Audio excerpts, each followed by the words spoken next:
in football. And, man, is there anything any more fun than watching this team go out and just punch people in the mouth? Nothing. It's so cool. So glad that there's starting to be fans matriculate into Yes. Jack Trice Stadium, get their seats, get here early. Iowa State and Oklahoma. We'll get Ben's final thoughts when we come back on the Wiffles Hybrid Cyclone Game Day Show on the Cyclone Network from Learfield IMG College. Every 50. Clear for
At 0-1, of course, Oklahoma has won a record 5 straight Big 12 titles, but it's hard to say they're on the ropes in October, but this is obviously an important game for Oklahoma. Ben Bruns, that means it's also an important one for Iowa State, and what a statement this could be for the Cyclones tonight. Yeah, a big-time statement, and, to set the table for the future, right? You don't have to win this game to have a chance to play in the championship game, but, man, does it put you way, way, way, way, way ahead. And, to be back thinking about that again is a fun thing, right? So I think the piece that is so interesting about this season for Iowa State, where's the pressure sit? How do you deal with it? Can regardless of the situation, can Iowa State just love to play football and just enjoy the moment, right?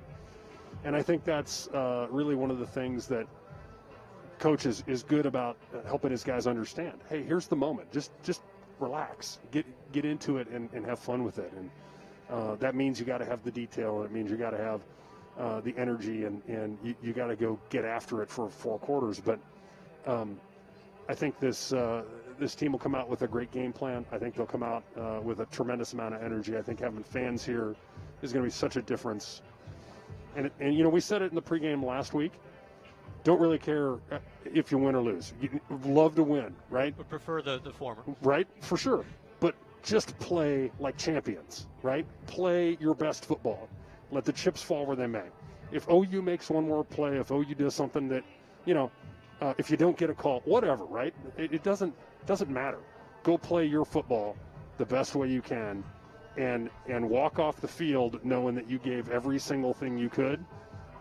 And I think we're going to like the results. Well said, my friend. We look forward to talking on the sideline. All right.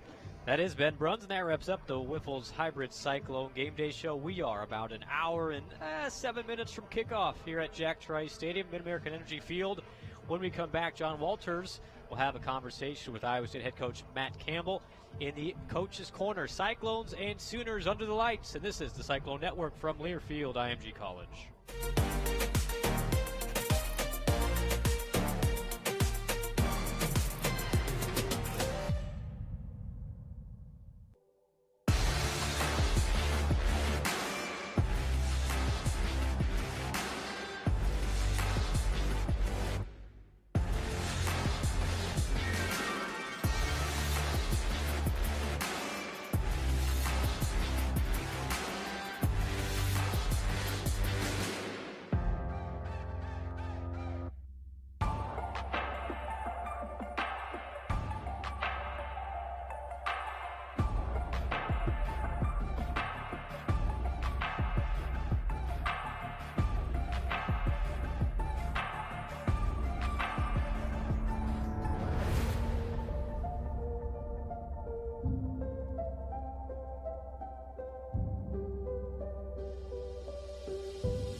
Join our efforts. IowaFarmBureau.org.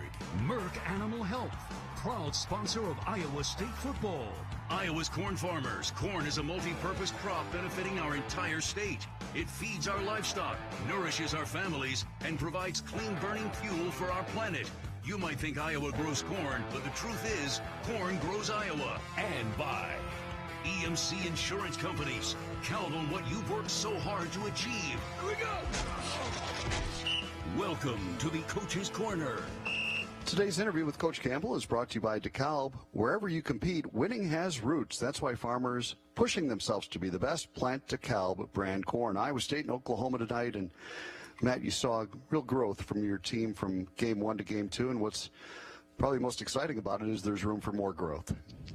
Yeah, there really is. And, it was fun to watch, some guys really stand up and make plays. And, I think that was probably the biggest thing that was missing from week 1 to week 2 is the ability to make some critical plays. And, I think we were able to do that in some critical moments that allowed us to win the football game a week ago. And, I still think as the early part of this season and just the challenge at hand is the precision and detail that it takes to become a great football team. And, there's a lot of growth for that to occur. And, I think on the defensive side, we're closer, which we should be, with the amount of veterans we got back on the defensive side of the football.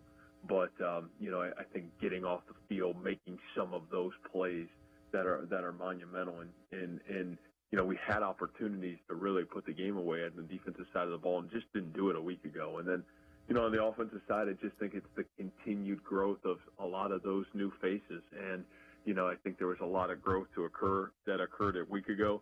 And, can we continue to strain and make some movement against what is a really talented OU defense? And so I think that's a huge challenge. And then special teams, growth. And then same thing, though, precision. Precision. You can't miss an extra point. You can't punt the ball in the middle of the field and expect to beat great teams. So we're going to have to do the little things really well tonight in all those phases.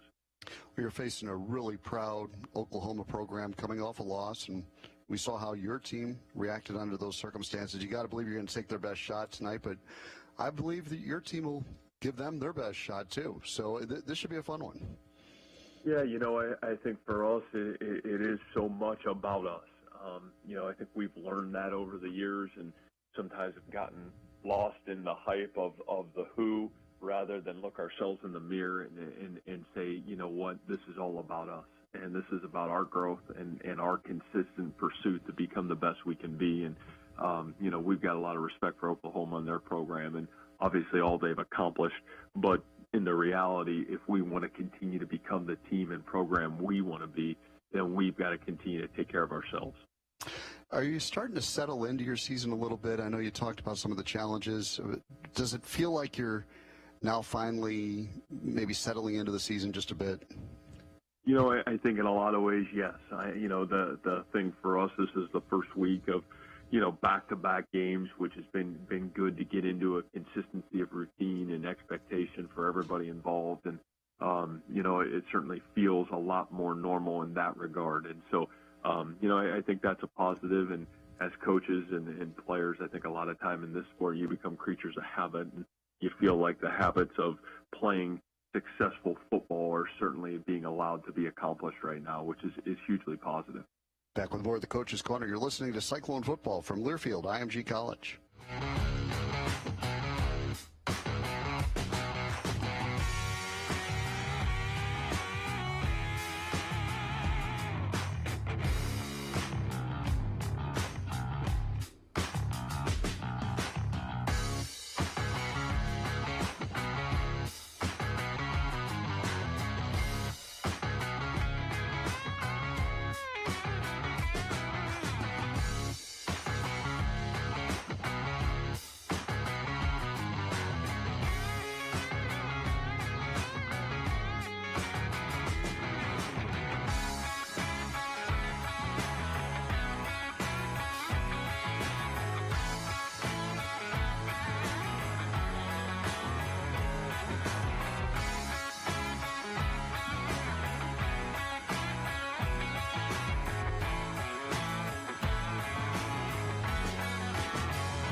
sets with three guys out there. You did play Easton Dean a little bit, but with Charlie gone, you didn't play three tight ends at the same time at once. Is it nice to at least have that option available to you with Charlie back now? Yeah, I think that for us is something that is big, just to have the multiplicity of what we want to do. And, we've talked about this a lot, John, you and I, about, I think, multiple on all phases of the game is something that's really critical, and that takes depth, and that takes development, and that takes time. And, when you have Charlie, that part's really big, to be able to have that third tight end back and, maybe find some ways to create matchups, but also create some running lanes for you in the running game. And so, we're just excited that he's getting healthier and, was able to play some really positive snaps last week for us. Was what Daryl Simmons did last week a pretty good example of kind of what you've been talking about the increased number of options that you have in that offensive line and just more guys being ready for that moment? I think for sure it's something that we've seen in terms of talent and ability. And, that's talent and ability is great. And the key to success then becomes development. And, I think Daryl's a really great example of, from day one he's walked on campus here, he's been a guy that I really believe has been, our whole staff has been excited about what his potential and raw potential could be. And give Daryl credit, he's done a great job of, owning that and really working to take advantage of an opportunity if an opportunity came. And he certainly has done that. And, now the challenge is, can you consistently be that person? And, he's gonna continue to get those opportunities. But, he was outstanding last week, and we'll need that more this week from him if we're going to be able to play at the potential we need to play at. Your guys really, I think, accept coaching. We heard from Breece Hall this past week. He talked about how he was disappointed with what he did in week one and met with you, and you talked to him about detail, and he just really took that to heart. How much fun is it to have a group of guys who want to be coached? Well, I think that's really big. And, part of reaching your full potential is you got to kind of check your ego at the door and be willing to hear what you're doing well, but also maybe what you're not doing well. And, I think that's one thing that hopefully gets cultivated really early. On the Cyclone Sports Network from I think that's something that's really important to me.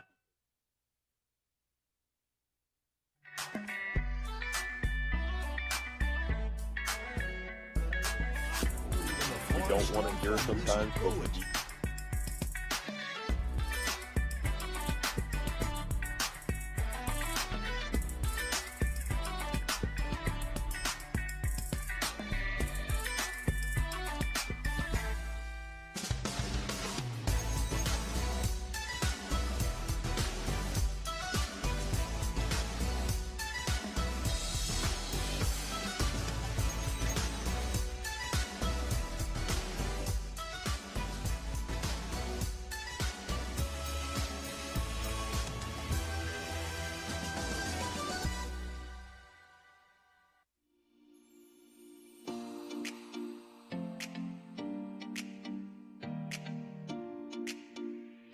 Game one to game two, and what's probably most exciting about it is there's room for more growth. Yeah, there really is. And, it was fun to watch, some guys really stand up and make plays. And, I think that was probably the biggest thing that was missing from week one to week two is the ability to make some critical plays. And, I think we were able to do that in some critical moments that allowed us to win the football game a week ago. And, we're in Coach's Corner Net 9 right now. And just the challenge at hand is the precision. We're trying to figure it out. Something happened. And, there's a lot of growth for that to occur. And, I think on the defensive side, we're closer, which we should be, with the amount of veterans we got back on the defensive side of the football. But, I think getting off the field, making some of those plays that are monumental, and we had opportunities to really put the game away at the defensive side of the ball and just didn't do it a week ago. And then, on the offensive side, I just think it's the continued growth of a lot of those new faces. And, I think there was a lot of growth that occurred a week ago. And, can we continue to strain and make some movement against what is a really talented OU defense? And so I think that's a huge challenge. And then special teams, growth. And then same thing, though, precision. Precision. You can't miss an extra point. You can't punt the ball in the middle of the field and expect to beat great teams. So we're going to have to do the little things really well tonight in all those phases. You're facing a really proud Oklahoma program coming off a loss, and we saw how your team reacted under those circumstances. You got to believe you're going to take their best shot tonight, but I believe that your team will give them their best shot too. So this should be a fun one. Yeah, I think for us it is so much about us. I think we've learned that over the years, and sometimes have gotten lost in the hype of the who, rather than look ourselves in the mirror and say, this is all about us. And this is about our growth and our consistent pursuit to become the best we can be. And, we've got a lot of respect for Oklahoma and their program and obviously all they've accomplished. But in the reality, if we want to continue to become the team and program we want to be, then we've got to continue to take care of ourselves. Are you starting to settle into your season a little bit? I know you talked about some of the challenges. Does it feel like you're now finally maybe settling into the season just a bit? I think in a lot of ways, yes. The thing for us, this is the first week of, back-to-back games, which has been good to get into a consistency of routine and expectation for everybody involved. And, it certainly feels a lot more normal in that regard. And so, I think that's a positive. And as coaches and players, I think a lot of time in this sport, you become creatures of habit, and you feel like the habits of playing successful football are certainly being allowed to be accomplished right now, which is hugely positive. Back with more of the Coach's Corner. You're listening to Cyclone Football from Learfield IMG College.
See flashes like that.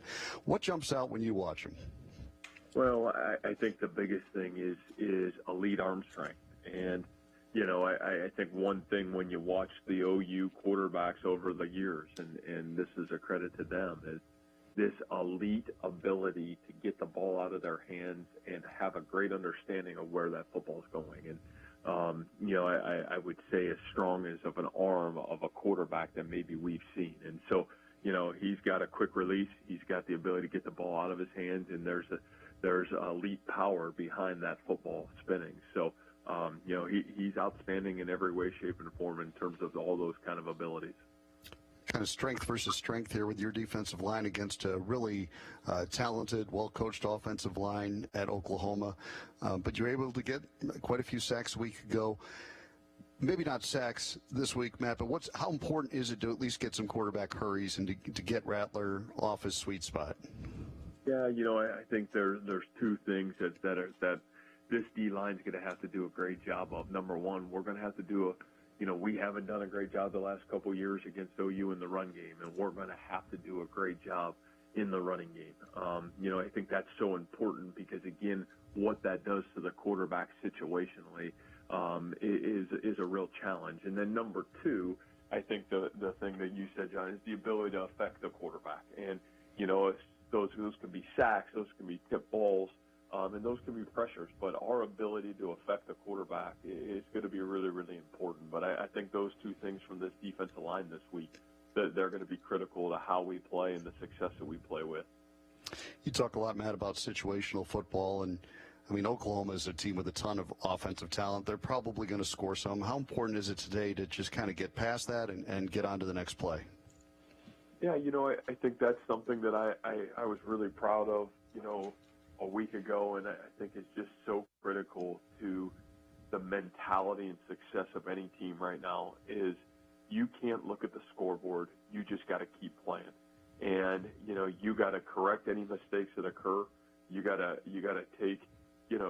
take the situation for what it is, and then you just got to keep playing. And, I think we had the unique ability to do that last week. Some good things happened, some bad things happened, and yet we just kept playing. And I think playing an Oklahoma team, that's the key to success. You got to keep playing, and you just got to keep pounding and chipping away. And then at the end of the game, you got to see where you're at, and you got to make the plays to win it.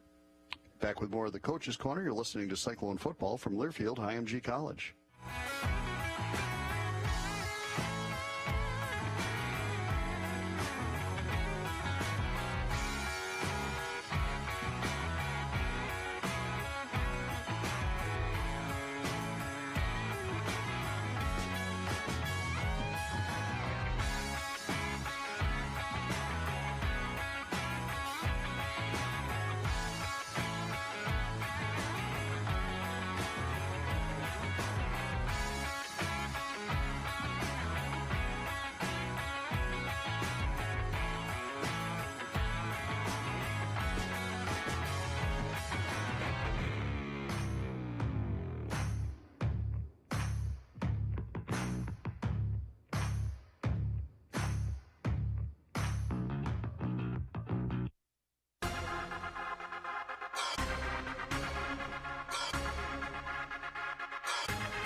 I think the play and the consistency of play.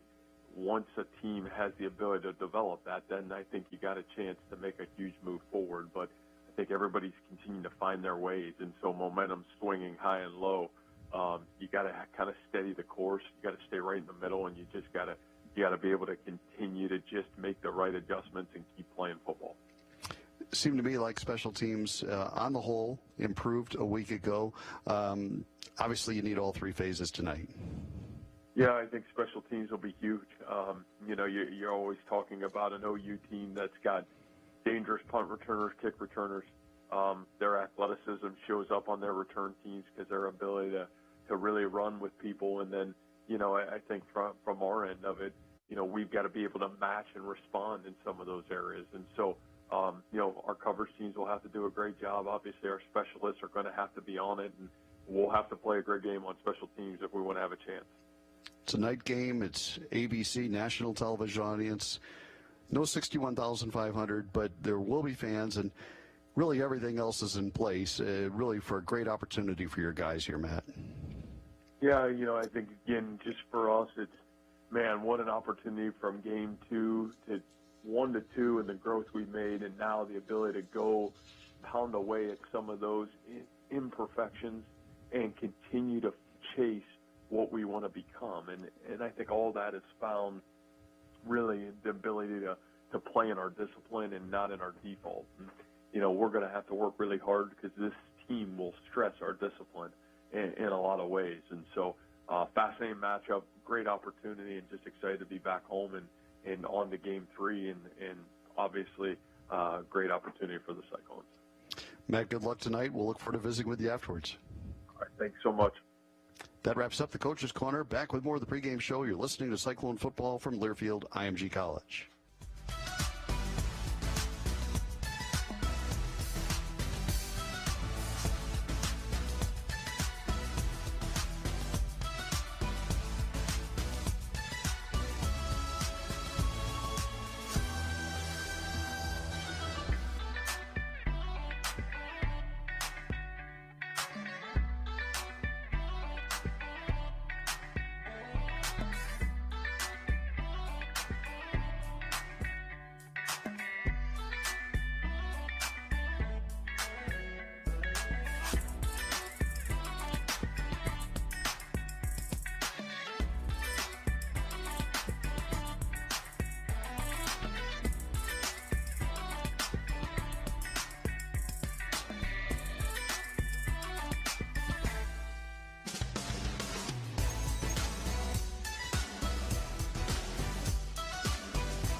national spotlight, Eric, and a great opportunity for this Cyclone team. A great opportunity to beat one of the storied programs in college football. Team Iowa State's played well against the last few years, got wins, could have had another one. A lot of opportunities out there. Texas has lost a game. Oklahoma's already lost a game. The league is wide open. And if you want to make a claim to get in that conference championship game, well, a win tonight would really put you in great stead. That's your Golden Harvest game preview. Golden Harvest is relentless, delivering genetics, agronomy, and service, doing whatever it takes for our farmers 365 days a year. Let's pause for 10 seconds to allow our stations to identify themselves. This is the Cyclone Network from Learfield IMG College.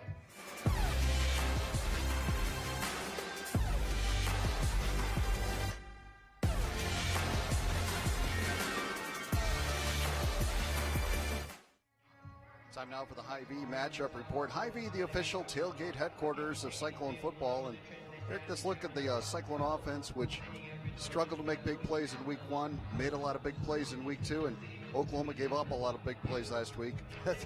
That's a big part of tonight's game. It certainly is. You know, some similarities between Oklahoma and TCU's defense in terms of how they play. The man coverage. Big plays can present themselves, but you've got to find ways to move the football consistently against them. And Iowa State, had a lot. Average yards per play were great, but sometimes skewed a little bit by those big plays. And you've got to find ways to consistently move the chains, keep their offense off the field. And then hit a big play once in a while. But running the football against this Oklahoma team is going to be extremely challenging. They're really good up front. They've dominated the line of scrimmage. However, Iowa State's offensive line, I think, has taken strides in becoming a really physical, solid unit, and hopefully that'll work tonight. And you have Brock Purdy, didn't play great in week one, played much better in week two, except for that one play, of course. But he made some great strides. He looks so much more in sync. He's going to have to do that. Now, here's a guy that should have a lot of confidence playing against Oklahoma based on what he did a year ago. He had tremendous numbers and led Iowa State back from a 35-14 deficit, to come back and have an opportunity to win the game. Or actually, it was 42-21. But he was terrific, throwing touchdown passes all over the field. We saw him run the football a little bit more against TCU. He'd had success the year before. See if that's part of the package tonight, too, to keep this OU defense, on its heels a little bit. Looking at the other side of the coin, you've got a Cyclone defense facing one of the traditionally most explosive offenses in college football. And even though there's a new guy at the controls, he's got plenty of talent. Well, the three previous guys there, you had two Heisman winners in Baker Mayfield, and Murray, and then you throw in last year, was he runner-up, Jalen Hurts. Yeah. So Spencer Rattler's not there yet, but he's going to sit in one of those seats up there, I think, before he's through. The consensus number one quarterback coming out a couple of years ago. He's a redshirt freshman, and he was really good in week one for what that's worth, playing against a 1-10 FCS team in Missouri State.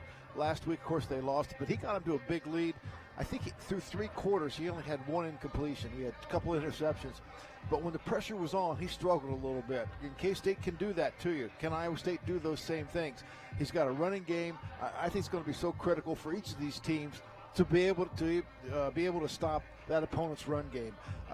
Pledger's a good back. Seth McGowan, to me, is more of a game breaker, and he's been their leading rusher.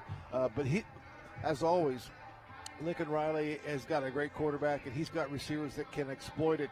Can Iowa State, who also gave up big plays, in that game against TCU, can they really shore up the back end? They did a great job stopping the run, and that's going to be critical today. But the back end has got to have a little bit better communication and execution to prevent the big plays that OU is so capable of. More to come on the EMC Warm-Up Show. You're listening to Cyclone Football from Learfield IMG College.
you're paying for and what kind of performance you can expect. Contact your local Rob Seco representative. Iowa State and number 18 Oklahoma tonight. Let's head on to the field to Ben Bruns for the Farm Credit Services of America sideline report. Farm Credit Services of America, agriculture works here.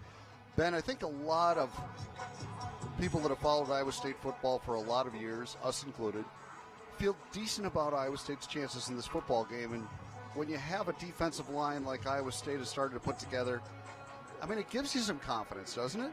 Oh, no question. No question. I mean, when you can walk into a game against Oklahoma and say that you've got the better defensive line, and it'd be hard for anybody to argue with you based on results over the course of the last couple of years, that's a big deal, fellas. And that's a basis for a lot of things, right? A good D-line secures you against the run. It helps you rush the passer.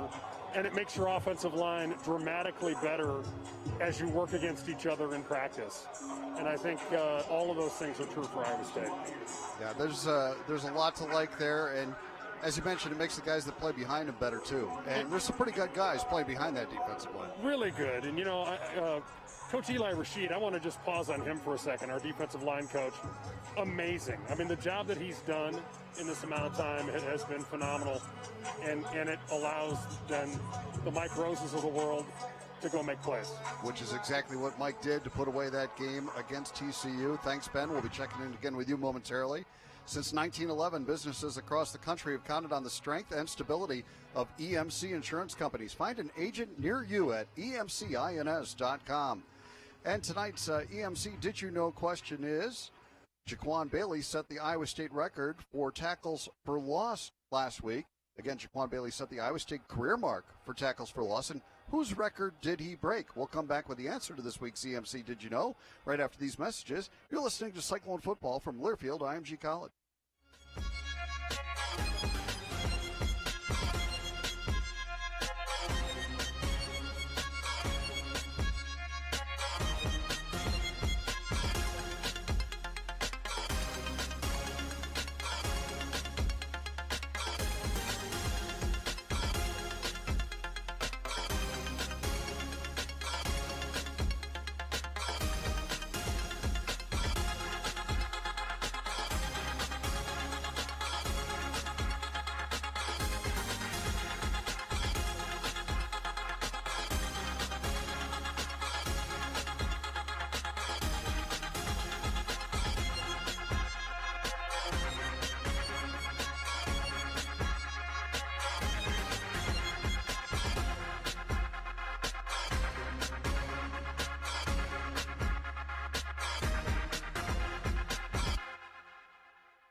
the agriculture sciences company, not content to just get in the end zone. They're the ones moving the goalpost.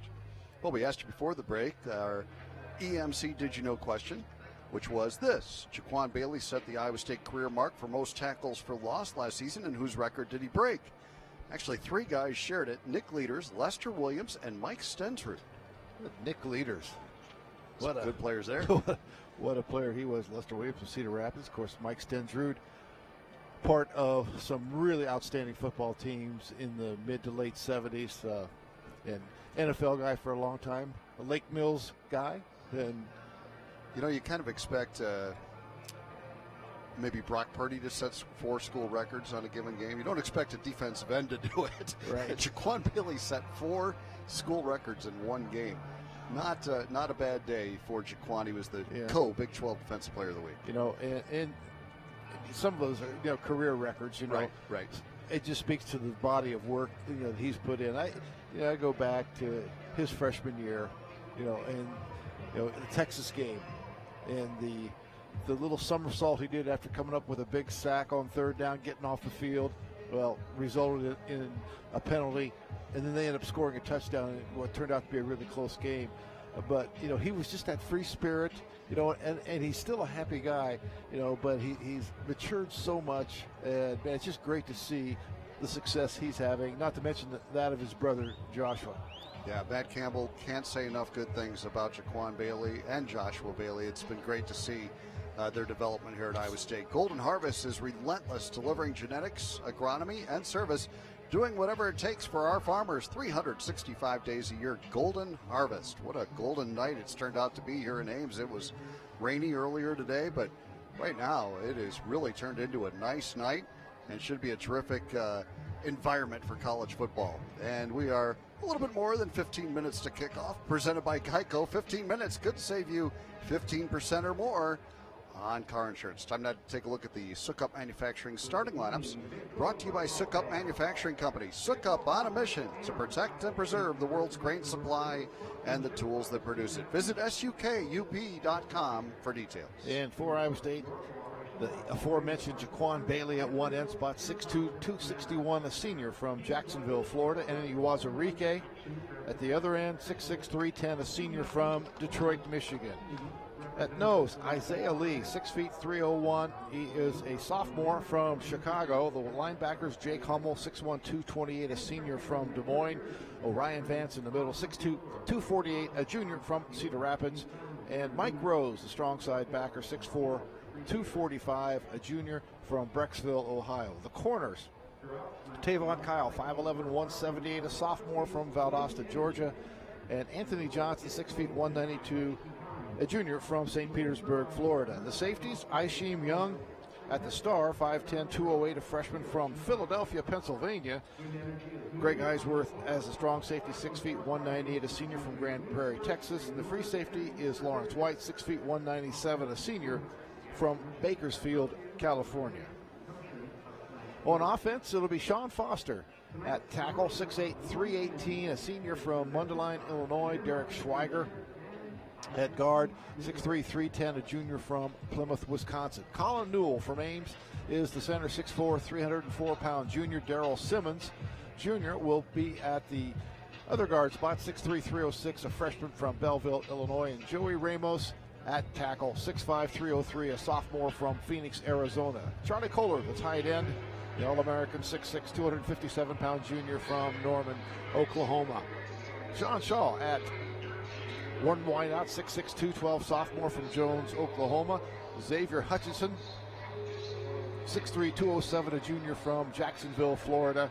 And we saw Tariq Milton out there. Hopefully he was good enough to start. 5'11", 188, a junior from Bradenton, Florida. Brees Hall, the running back, back-to-back 100-yard rushing game so far this season. 6'1", 215-pound sophomore from Wichita, Kansas. And Brock Purdy at quarterback. He's got 21 school records already. And he's 2 games into his junior season. He's a 6'1", 212-pounder from Gilbert, Arizona. And before we go to break, just a real quick shout-out and a thank you to ESPN College Game Day for that great report today on Jack Trice. Fantastic. That was really well done. And also a tip of the cap to Tom Kershell and our friends at B&G Video Productions, because a lot of those videos that you saw in that ESPN piece were courtesy of them. But really good work all the way around on that story. There's more to come on the EMC Warm-Up Show. You're listening to Cyclone Football from Learfield IMG College.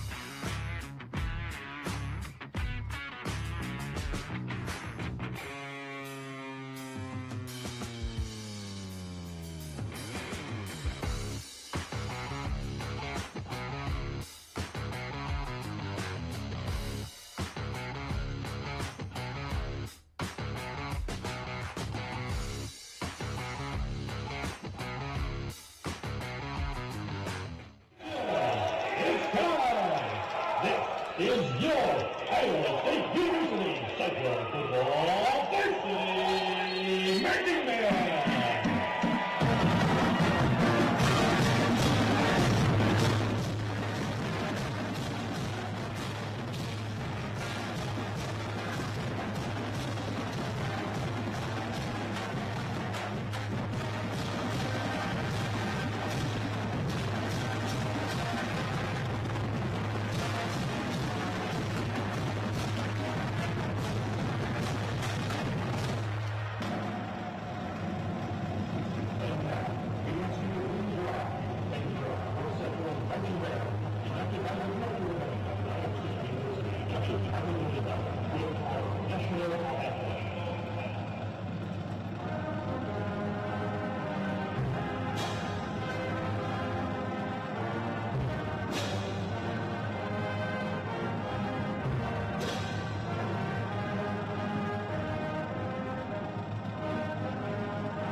Iowa State's campanile stands as a symbol of our great university. It features 50 bells, which ring forever in the hearts of all who love Iowa State. We now salute the campanile, the inspiration for the university's alma mater, under the direction of Christian Perry, the bells of Iowa State.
cream uniforms with the crimson helmets and numerals. And Iowa State will be in the all black with white numerals. Chase Allen coming out as the lone Cyclone captain for today. And Eric, it's time now for the Brew Pub Pizza Pick'em. Tonight, number 7 Auburn travels to number 4 Georgia. Who comes out on top in that one? You know, I'm going to go with Auburn. I kind of have a feeling, I like their offense. Not sure about the quarterback situation at Georgia. I think I'll go with a mild upset. All right, I'll stick with the Dogs, the number 4 team in the nation. Another matchup involves pizza, supreme, buffalo chicken, or pepperoni. Where's your pick on that one? I like them all. Yeah, me too. I like them all, but I'm going to go with Supremes. Get a few veggies on there. All right. Supreme it is for you. I'll go buffalo chicken. Fans, don't forget to vote for your favorite Brew Pub Pizza on Iowa State Athletics' Twitter page for a chance to win a prize pack from Brew Pub Pizza. Brew Pub Pizza, the official frozen pizza of the Cyclones, available at all area grocery stores. And captains are out there for the coin toss. Ben doesn't have the ability to go out there this year. Oklahoma won the toss.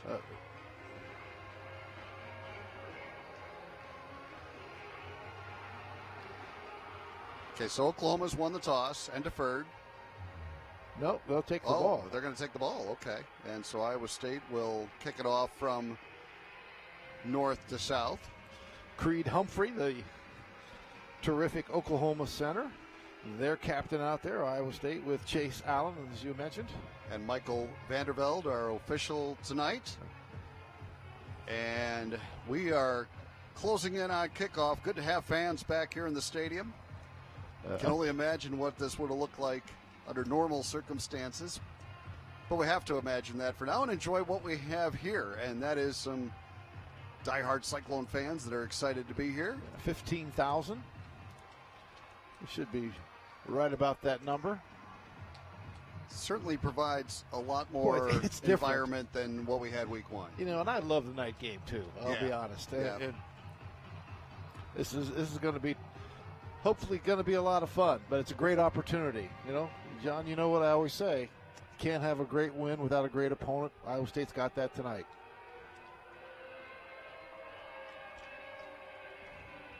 Each team coming in at 1-1. Oklahoma was upset by Kansas State a week ago.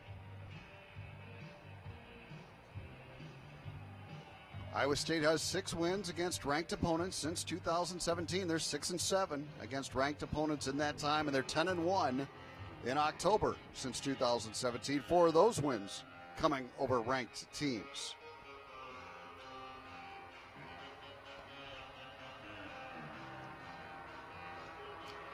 And tonight's opening kickoff is brought to you by U.S. Cellular. Avoid breakdowns in coverage with U.S. Cellular.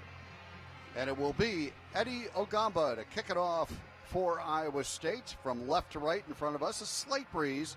We mentioned about 5 miles an hour. Will be at Eddie's back as he kicks it off here. And back deep is Charleston Rambo for Oklahoma. Speedster.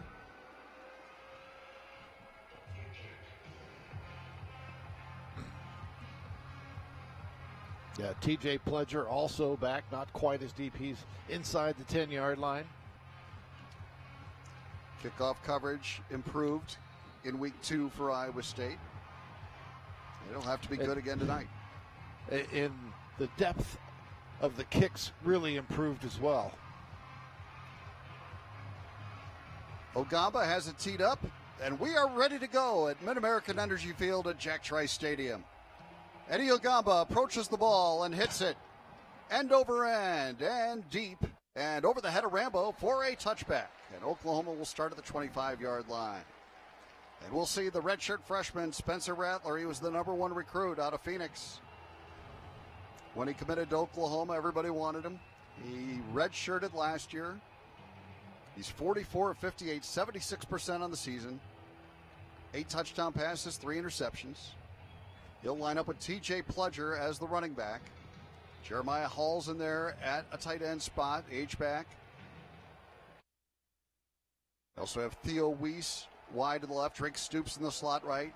Here's the shotgun snap, and rolling to his right is Rattler. Dumps it off, has Hall out of the backfield, and gets away from Greg Eisworth and gets bounced out of bounds by Ishim Young, but not before he got about 8 yards to the 33-yard line. So Hall underneath for 8. Just a little safe throw. Got to get the quarterback's feet under him. Lincoln Riley's done such a great job at bringing quarterbacks along, both as offensive coordinator here and now as head coach. 2nd down and 2 for Oklahoma at their own 33-yard line. Handoff, Pledger, right side run, and a good hole, and he's across the 40 to the 43-yard line. So a gain of 10 on the run for Pledger. Finally tripped up by Tavon Kyle, but a 10-yard run for Pledger. And Eric, you talked about the importance of slowing down that Oklahoma running game. Yeah, good job by that tight end, Austin Stogner. Also, big block in the hold, helped create that opening. 1st down and 10, Oklahoma. They're at their own 43-yard line, operating right to left. And Rattler off play action, looks to throw it. Here comes pressure. He delivers deep downfield, has a man. Over the shoulder catch by Rambo. He's dragged down inside the 10-yard line. It'll be 1st and goal for Oklahoma at the 6. It just got behind Tavon Kyle. Just great speed by Charleston Rambo. Rattler got hit by Eni Uwazurike just after he released the football. But enough time to allow that really deep throw to develop. And boy, his ball thrown right on the money. It was a great throw by Rattler. And now it's 1st and goal, Oklahoma at the 6-yard line of Iowa State. And Rattler will hand it off. Pledger off the left side has a pretty good hole. He somersaults forward to about the 1-yard line where he was tripped up. And now it'll be 2nd and goal at the 1 for OU. It was Ishim Young that made the stop for that 51-yard completion from Rattler to Rambo. Oh, they're making it look pretty easy so far, which they can do. Iowa State gets go with 4 down linemen. You got Joshua Bailey in there. Bankston comes in as well. Backs in the eye for Oklahoma.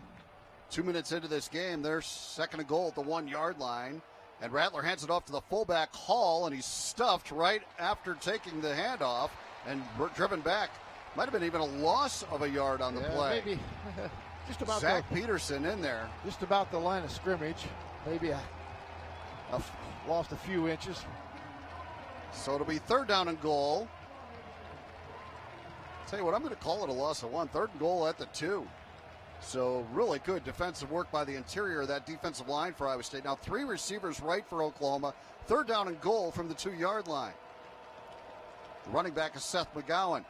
And they'll give it to him off the left side. He's stuffed by Lawrence White at the 1-yard line. Stopped short was Seth McGowan. Well, really good job. He had some Anthony Johnson there, had contained and flushed him back to the inside off tackle. Here comes the kicking team for Oklahoma.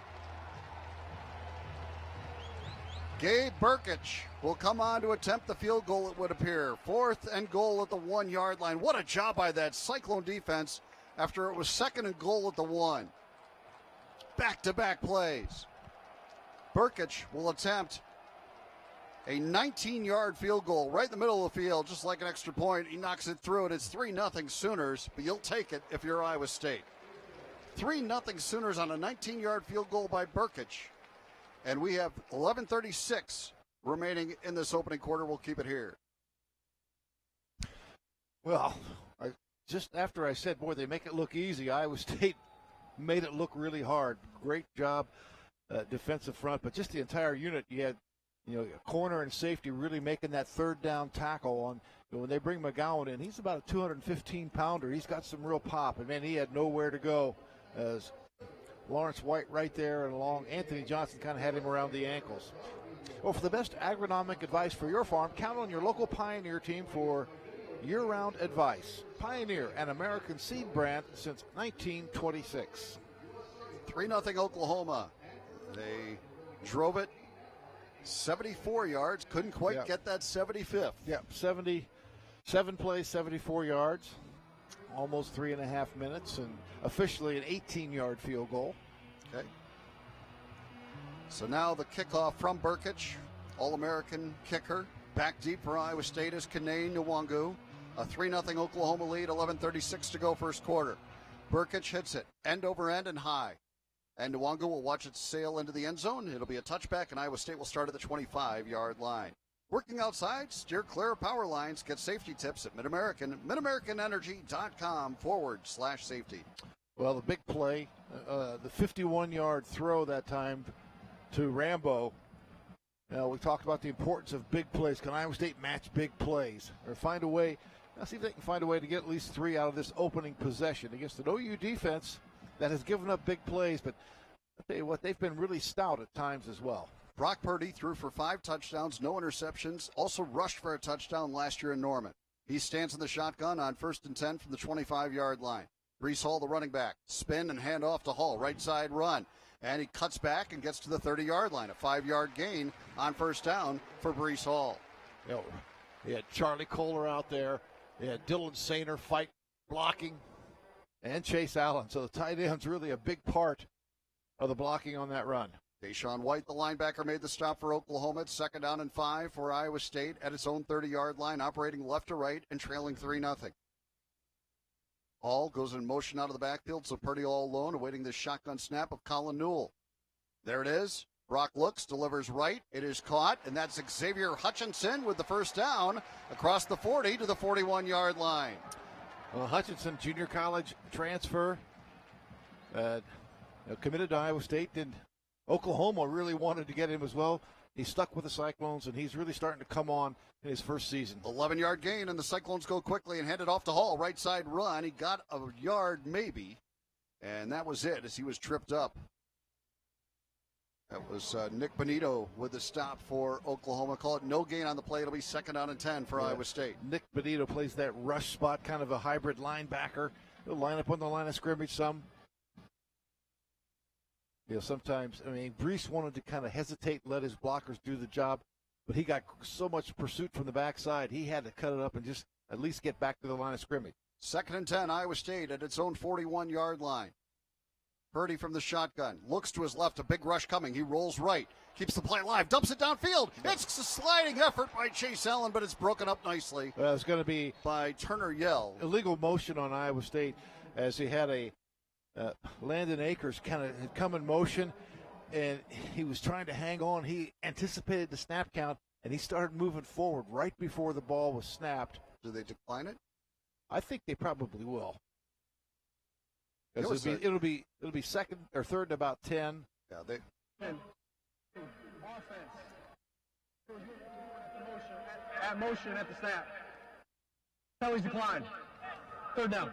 So it'll be 3rd down and 10. You know, nice touch on that pass, though, by Brock Purdy. He dumped it right over the top of the defender, and Chase had an opportunity at it. I thought, good job of improvising by Purdy. But now 3rd down and 10 right here for Iowa State. As they operate left to right on their opening possession. They trail 3-0 here in the first quarter, 10:03 to go. They need a big 3rd down conversion, 3rd and 10. Shotgun snap coming up to Purdy. They send 4. Brock in trouble, rolls right. Brock looks downfield, now throws it downfield, has a man, it's Landon Akers. He's got the catch inside the 25, and he's tripped. He couldn't quite keep his footing, but he's to the 23-yard line of Oklahoma. And Nick Benito is hurt on the play. He was rushing. Great job by Brock Purdy to avoid the rush of Nick Benito. He got around him, and he didn't see. I tell you what, Akers was so wide open. He was 25 yards behind, but Brock was running for his life. He finally saw him late and got the ball to him for a huge play. They're going to take a timeout to 10 to Nick Benito. That was a 36-yard completion from Brock Purdy to Landon Akers on a 3rd and 10 play. Big conversion there. Timeout on the field. You're listening to Cyclone Football from Learfield IMG College.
9:53 to go first quarter, 3-0 Oklahoma. But a moment ago, on a 3rd and 10 play, Brock Purdy to Landon Akers 36 yards to the Oklahoma 23.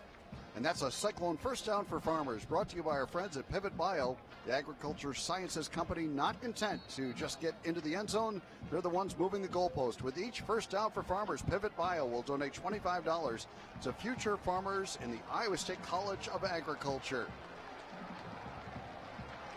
So the Cyclones at the 23-yard line of OU, trailing 3-0. Brees Hall is lined up behind Brock Purdy in a pistol formation. And Joe Skates is in the game. He's lined up wide right for Iowa State.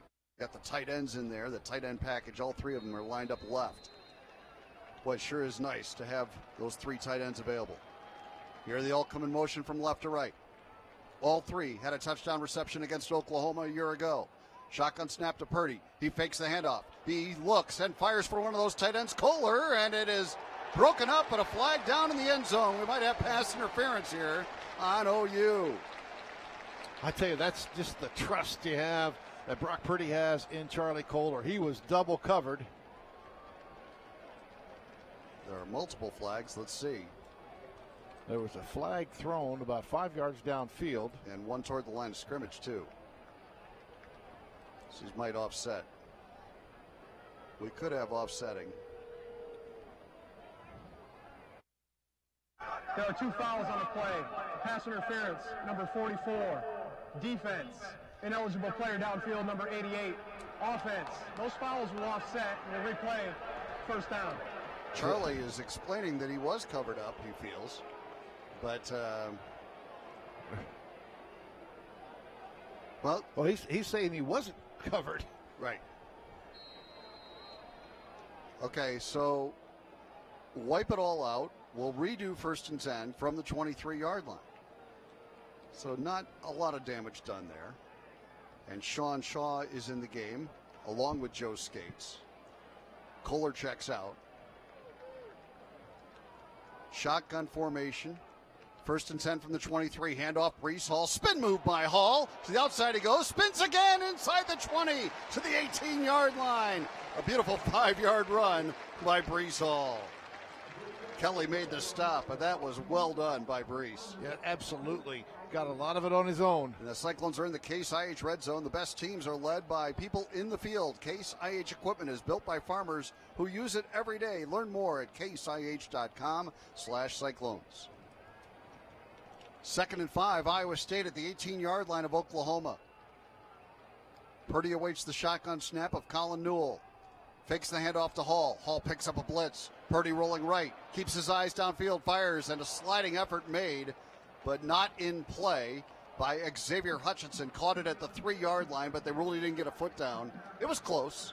Yeah. But I'll tell you what a pickup of that blitz by Brees Hall. But now 3rd down and 5 coming up. That's an area that, Brees was really, as a true freshman a year ago, he did a pretty good job of that. He's really improved. He's obviously stronger than he was a year ago.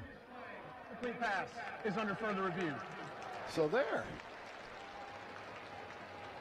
Let's take a look. If we get a replay up here, if the call stands, it'll be 3rd down and 5 for Iowa State at the 18-yard line. Well, enjoy peace of mind in these changing times with the Medicare Supplement Plan. 9 out of 10 stay with year after year. From Wellmark, Blue Cross and Blue Shield. Visit wellmark.com/benefitofblue. Very close, but I think they got it right. Well, but if they wanted to reverse it, I'd be okay with it. That's very, very close. One of the things about that, you don't have the. Hey, do we want to take a station ID? You don't have the things, the old recycled tires kicking up out of the field turf. While they're reviewing it, let's pause 10 seconds to allow our stations to identify themselves. This is the Cyclone Network from Learfield IMG College.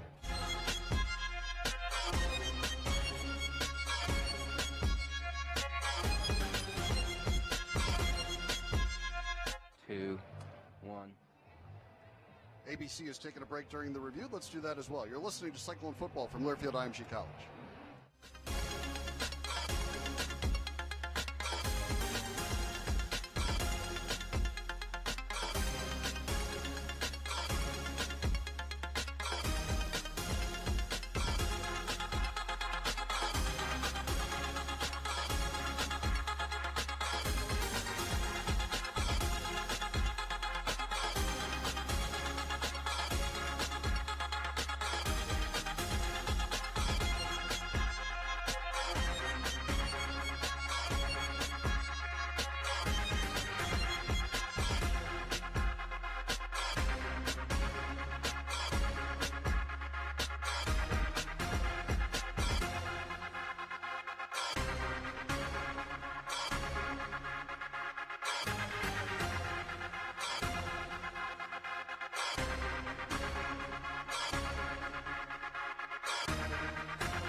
Welcome back to the Wellmark Blue Cross Blue Shield first half.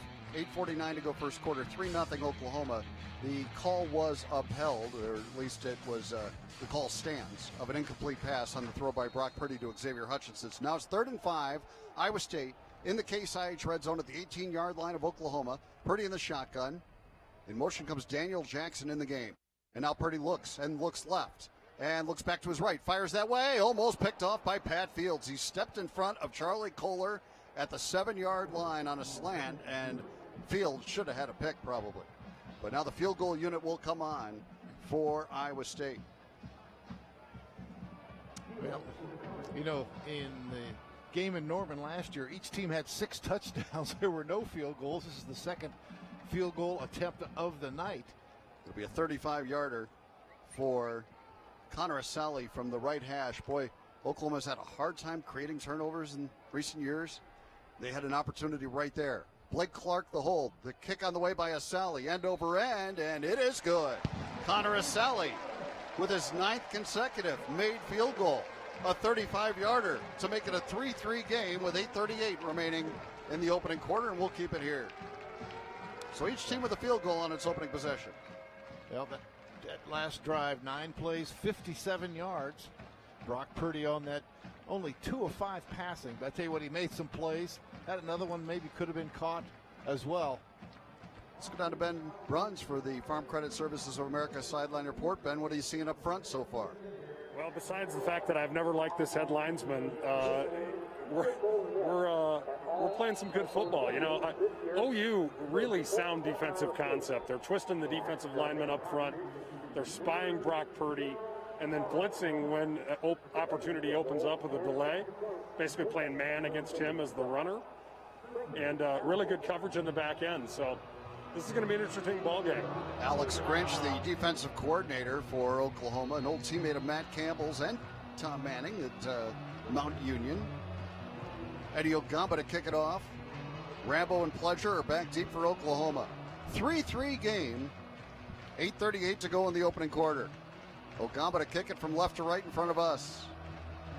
Slight breeze behind his back, sidewinding kick. Rambo takes it 2 yards deep, wants to bring it out. He stumbled a moment and now does bring it out and gets to the right side where he's hit and dropped at the 15-yard line. Maybe not a great decision after he stumbled to go ahead and try to keep going. And he's only able to get it out to the 15. Gary Vaughn made the stop for Iowa State. Yeah, Gary Vaughn has been, sophomore from Atlanta, has been really good on special teams, but he's played some significant time in that middle linebacker spot too, and he's probably as sure a tackler as Iowa State has right now. Arnold Ozuna is in the game at one of the safety spots along with Eisworth and Lawrence White. It is 1st down and 10 for Oklahoma at its own 15-yard line. Seth McGowan in the game at running back. 4-receiver look. Rattler in the shotgun. Fakes the handoff to McGowan. Now under some duress. Rolls right. Fires, and it is caught.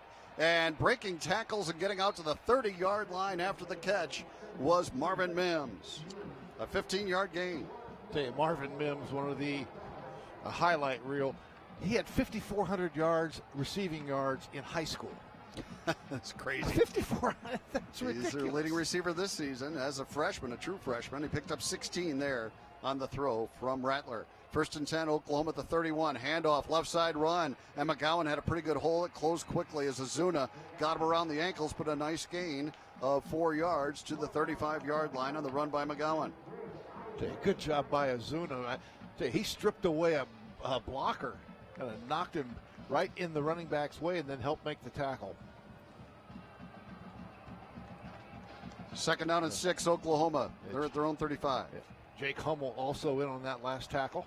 3-3 game in the first quarter. Shotgun snap to Rattler. Run pass option. Now he pitches it forward. He's got a lot of running room for McGowan. He's across the 40, inside the 35-yard line, tripped up by Eisworth and White, but not before he got to the 30-yard line of Iowa State. Just a delayed shovel. 35 yards. Delayed shovel pass that time. It beautifully set up. And McGowan, their leading rusher on the season, showing that he can go. Yeah, he can really run. And it is 1st and 10, Oklahoma at the 30-yard line of Iowa State after that 35-yard gain. 1st and 10, Sooners at the Iowa State 30. And here is Rattler looking to throw. Blitz coming. He delivers to the right side. It's caught again by Mims, and he'll be near another first down. Mike Rose ran him out of bounds. But I think he has enough for the first down to the 20-yard line of the Cyclones. They'll move the chains. And it'll be 1st and 10 for Oklahoma. Iowa State trying to brought some pressure that time. Couldn't get to Rattler. Rattler's been really sharp so far. Make that 5 out of 5 for 120 yards. That's sharp. 6:40 to go in the opening quarter, a 3-3 game. Oklahoma at the 20-yard line, 1st and 10. And a handoff goes to T.J. Pledger. Pretty good hole off the right side. And he spins forward inside the 15 to the 13-yard line, a gain of 7. And the stop made by Tavon Kyle, but Oklahoma having success on the ground and through the air. Tell you what, the left guard and center that time did a great job getting out in front. There's Creed Humphrey, All-American, one of the top centers in the country, anchoring that line. Yeah, no doubt. This is an offensive line that was considered a strength for Oklahoma. Here's Pledger off an RPO, looking, delivering right. It's caught by Stogner, the tight end. He's close to the first down. He's stopped at the 10-yard line by Kyle and Azuna. I believe he got just enough or not. They're going to say just shy of the first down. Yeah, he's got to get just across the 10, and he's right at the 10. So I don't think, barring a loss, I don't think you're going to see any field goal attempt. 3rd down and inches for Oklahoma at the 10-yard line of Iowa State. Pledger lines up behind Rattler. Tight formation for Oklahoma. 3rd down and inches from the Iowa State 10. Rattler spins and fakes the handoff, wants to throw. He rolls to his right, looks, now he's under pressure. He throws toward the back of the end zone. And a leaping catch, but out of the end zone. Not able to handle it in play was Obi Obalo. And it's incomplete. 4th down. And the field goal unit comes out for Oklahoma. Can you believe that? They throw it. I don't believe they don't go for it here. Previous play of an incomplete pass is under further review. He got part of his foot down in bounds, but not the heel came down right on the line. So his toe in, heel not. That call's going to stand. Well, we hope. Well, and if it does, they've have got I their ever been field wrong goal. about a replay, John? Just a couple of dozen. like almost every time. 5:15 to go in the opening quarter. A big review right here because Oklahoma has its field goal unit out on the field. They went for it on 3rd and inches with a passing play. That's what it told me they were in 4-down territory. Yeah. I thought they would be anyway. After review, the ruling on the field of an incomplete pass is confirmed. 4th down. All right, so Burkich, who had an 18-yard field goal earlier, comes on for another short attempt, we think. I mean, how far do they have to go? Inches. 6 inches? Yeah. This is going to be they're giving it some thought here. Maybe they're going to change their mind. And I think they're not going to kick it here. They're going to change their minds and go for it. Yeah. So 4th down and inches. 4th and inches from the 10-yard line. Spencer Rattler, the quarterback. McGowan with him in the backfield. There's the snap and the handoff to McGowan, and he fights forward for the first down. Got to the 9, almost the 8-yard line. 1st and 10, Oklahoma. Or 1st and goal, I should say. A 4th down conversion for the Sooners. And they'll have 1st and goal at the Iowa State 8. You know, in that 3rd down play, Iowa State had done such a good job defensively. Rattler had to scramble as they took away his first couple of options. And now quickly they go and a handoff, and this is McGowan trying to find room to run, and he does manage to do that. Gets inside the 5, and they blow it dead just inside the 5-yard line. Looked like Seth McGowan might be stopped for a loss there, but he was able to squirm free and get to the 5-yard line. A lot of pushing and shoving at the end of that play. So it'll be 2nd and goal for OU.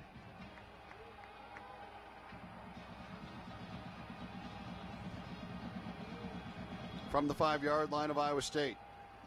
4:16 to go in the opening quarter. 3-3 game. Oklahoma operating from right to left in front of us. And they've got 2nd and goal at the 5-yard line. Rattler looks to throw it here, has some time, and now he's under some duress. He'll run it, and Rattler dives for the end zone. He's in for the touchdown. Spencer Rattler improvising, rushes for the touchdown, and Oklahoma has the first touchdown of the game. Yeah, Orion Vance, a guy that might have had a shot at him, slipped as he saw Rattler cut it upfield, and Rattler, just his athletic ability. He's not a guy quarterback that looks to run, but he is certainly capable. Got great escapability, and leaped over the goal line. First touchdown of the game for either team. And an 85-yard drive for Oklahoma. Now Burkich to try the point after. And he knocks it through. It's 10-3 OU with 3:59 remaining in the opening quarter. 10 plays, 85 yards. And a timeout on the field with 3:59 to go in the first. And Oklahoma leading Iowa State 10-3 on the Cyclone Network from Learfield IMG College.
Possession. Oklahoma got it first, kicked a field goal. Iowa State went down the field and kicked a field goal, and now a 5-yard touchdown run by Spencer Rattler makes it 10-3 Sooners. And let's go down to Ben Bruns for the Farm Credit Services of America sideline report. Ben, very impressive offensive line for Oklahoma. No question, guys. We knew they were good coming into this thing, but seeing them live and in person, they just move. They stay on blocks really, really well, and they're absolutely enormous. And they play hard. So Iowa State's D-line has played well so far, but Oklahoma's so good at getting different angles, and I love their backfield action. They got all kinds of RPO. They got quarterback counter. It's just kind of fun to watch, and this defense really has done a good job of containing it so far, even though they've got 2 scoring drives. They go 327, 349, 320, 335, and 326 along that offensive line for Oklahoma. But they're not just big. They're good. And now Burkich will kick it off for OU. 10-3, they lead it. 3:59 to go in the first. Kene Nwangu back deep for Iowa State. And also back there is Jirel Brock. Burkich approaches the football. It's at high end over end. It's returnable. Nwangu will take it at the 4-yard line, right side of the field. He's across the 10, 15, 20, 25. Bursts the outside, a stiff arm. He's run out of bounds at about the 28-yard line. A flag comes in after the play, unless they were just marking where the ball was. I don't think it was a flag. Okay. But the Cyclones will start, it appears, at the 28-yard line, I believe. Good return for Kane Nwangu. Yeah, actually, Gyro Brock had a pretty nice block. They'll put it right at the 28. The Cyclones are operate here from left to right, trailing 10-3. Brock Purdy is the quarterback. He stands in the shotgun. The motion goes Xavier Hutchinson. Purdy stakes the snap. There's a four-man rush. A pass is caught by Kohler. He spins away from a tackler across the 40, 45, and out to the 50-yard line is Charlie Kohler. They're going to mark him at the Iowa State 49. It's a gain of 21 on the throw to Kohler. Yeah, great job because Roy Radley Hiles, safety, had Charlie Kohler right in his sights. What a great stop and spin move after catching that quick slant. He anticipated what was coming and spun away from it. Gained 21 for Iowa State. 1st and 10, Cyclones at their own 49. Purdy from the shotgun. He'll pitch it to Hall, right side run. And he is able to get into Oklahoma territory to the 49, a gain of 2. It'll be 2nd and 8 coming up. Yeah, that time it was Radley Hiles. Got burned the last time. Steps up, steps inside, or sidesteps the block of the tight end. Now we have Rob Hudson in the offensive line. An additional offensive lineman? Yes. And the Cyclones at the 49-yard line of Oklahoma. Purdy in the shotgun. On 2nd and 8, he'll hand it off. This is Brees Hall spinning away from one tackler and getting inside the 45 to about the 43-yard line. Didn't get a great spot. They're going to put it at the 44. Yeah, Rob Hudson couldn't play in the opener. I don't think he played in the game last week either, offensive lineman. So it's going to be 3rd down, about 3 yards to go here. They didn't give Brees a very good spot there. So it'll be 3rd down and 3. They're at the 44-yard line of Oklahoma. Here goes Sean motion. Purdy awaits the shotgun snap. Oklahoma showing blitz. And Purdy, a slant left side. Oh, a diving catch made by Xavier Hutchinson for a Cyclone 1st down at the 37-yard line. It wasn't a perfect throw by Purdy. Released it quickly. It was behind Hutchinson, but he made the catch. Yeah, just a little square out, but you're right. Not a great throw. Good enough, though, because he got it inside Xavier's little catch radius. That's another Cyclone 1st down for Farmers, brought to you by our friends at Pivot Bio, and another $25 donated to the Iowa State College of Agriculture. Cyclones 1st and 10 at the 37-yard line of Oklahoma. Now Purdy wants to throw. He has some time. He delivers downfield for Kohler. He's got the catch inside the Case IH red zone to the 15-yard line. He's tripped up by Turner Yell, but it'll be 1st and 10 at the 15 for Iowa State. At that time, just floated out of the pocket. Purdy looking downfield. He thought Kohler was going to break into the open. He read it, had plenty of time. Nice soft touch on that pass. That Purdy to Kohler kind of really kicking in full bore here. It's one of the better combinations in college football. Once again, the Cyclones are in the Case IH red zone. They're 1st and 10 at the 15-yard line of Oklahoma. And Purdy hands to Hall, who tries the left side, bounces off one man, but then gets dragged down around the ankles for a loss of a yard at the 16-yard line. Well defended by Oklahoma. That was Perry and Winfrey, their nose guard that make the stop. Yeah. Winfrey played at Iowa Western.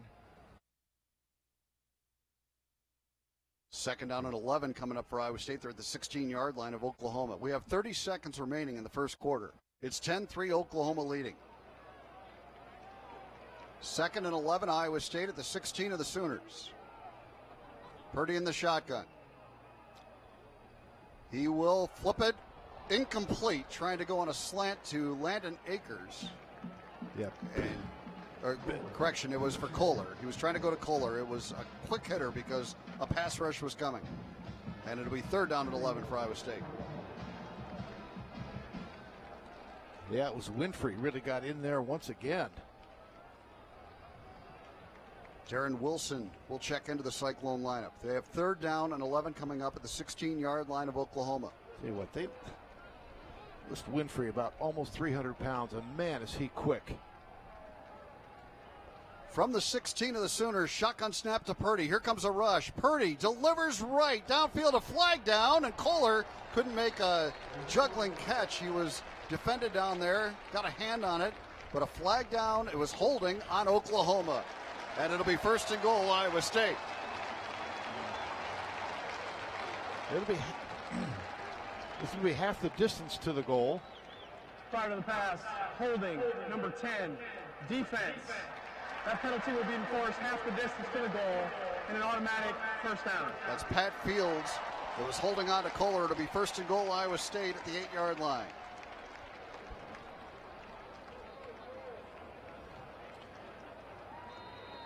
So we've seen a couple of third and long situations that Iowa State's been able to convert. That one on the penalty. 8 seconds to go. First quarter, 10-3 Oklahoma. Cyclones first and goal at the OU 8. And this is Purdy under center. And now a timeout was called. A flag came in, but I believe the Cyclones got the timeout first. The play clock. There's no foul for illegal substitution. Okay. The head coach for Iowa State called a timeout. Okay. Trying to avoid the illegal substitution penalty. We're going to keep it here. 8 seconds to go. And Iowa State trailing 10-3. Well, no one gets you closer to Big 12 sports than Sirius XM. Tune into shows on Big 12 radio hosted by experts like Holly Rowe and Gabe Eichard.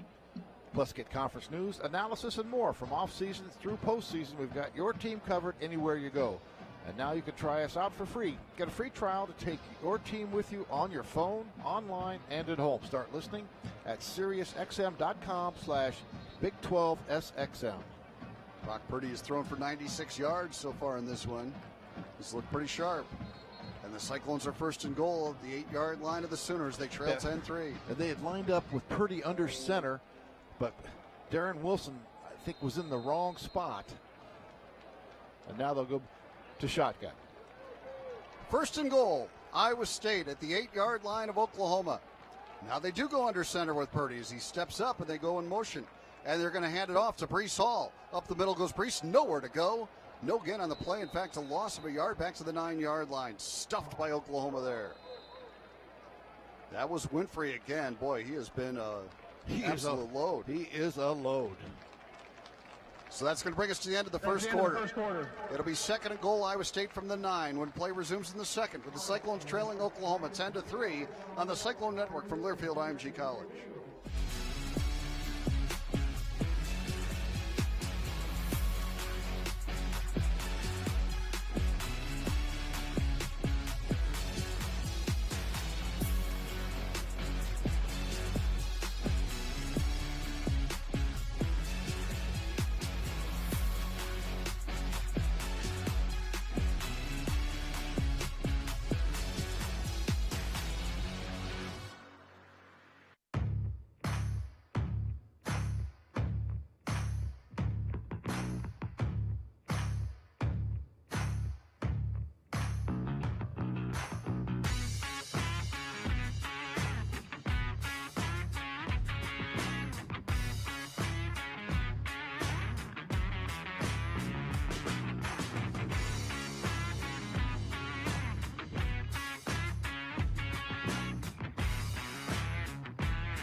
Tonight's hero of the game, presented by Iowa State University Bookstore and American. Clint joined the Army National Guard in 2002 and was currently assigned as the Support Operations Officer for the 248th Aviation Support Battalion in Boone. He deployed to Iraq in 2004 and Afghanistan in 2010, where he was awarded the Bronze Star Medal. Clint has served as an officer with the Ames Police Department since 2007, earning the Ames PD Award of Valor and the Sullivan Brothers Award for Valor from the Governor. Clint is joined by his family, his wife, Stacy, daughter Caroline, and son Clayton. Clayton James Coombs joined the Iowa State Athletic Department in welcoming our hero of the game,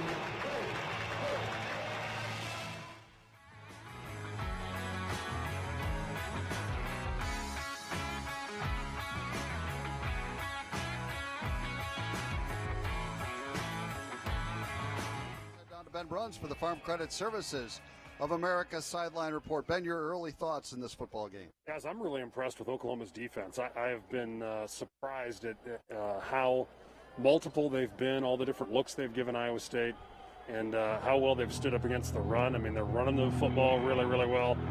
It's obvious this is a team that's playing like they have something to prove, but they also have a lot more skill on that defensive side of the football than we've seen from OU in recent past.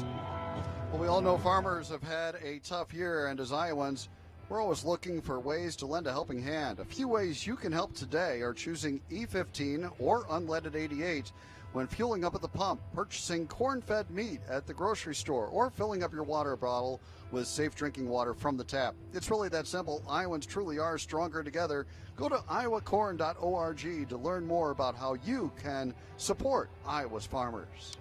You know, Iowa State has a 35-yard toss to Landon Akers, a 22-yarder to Charlie Kohler. Those are some of the big plays. You'd like to see one of those get to the house, because I think grinding it out against these guys is really going to be tough. That defense has been really stout up front, as Ben mentioned. Cyclone football is brought to you by your local Northland Ford dealers. Visit buyfordnow.com. Cyclones have rushed for just 16 yards so far tonight. They have thrown for 96. Brock Purdy stands in the shotgun. It's second down and goal from the 9-yard line. Three receivers to the right. Brees Hall, the running back, offset to the right of Purdy. Oklahoma shifting around defensively. There's the snap to Purdy. Fake handoff to Hall. Purdy looks, delivers to the right for the end zone, and it is incomplete. It was intended down there, I think, for, is it Skates or Hutchinson? Joe Skates. It was Joe Skates, but good coverage down there by Oklahoma.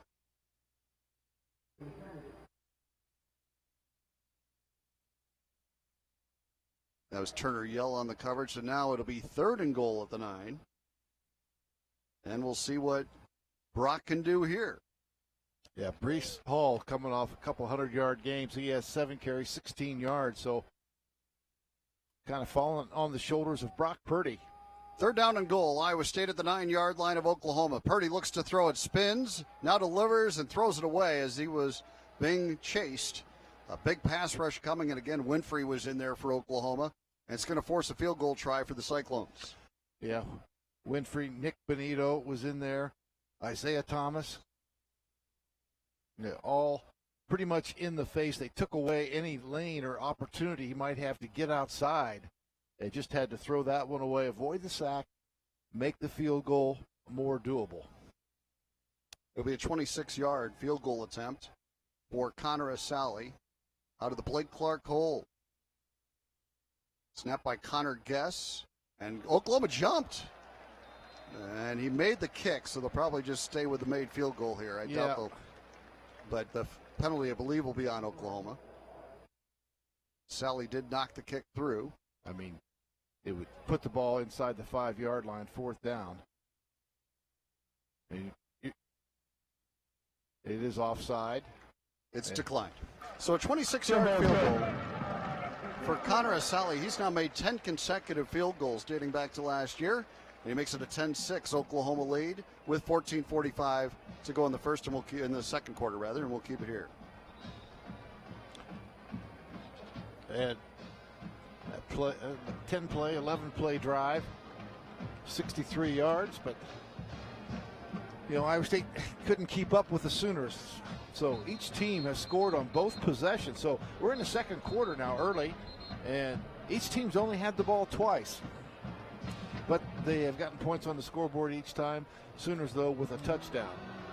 Now, Eddie Ogamba will be kicking off into a little breeze. There's not much here.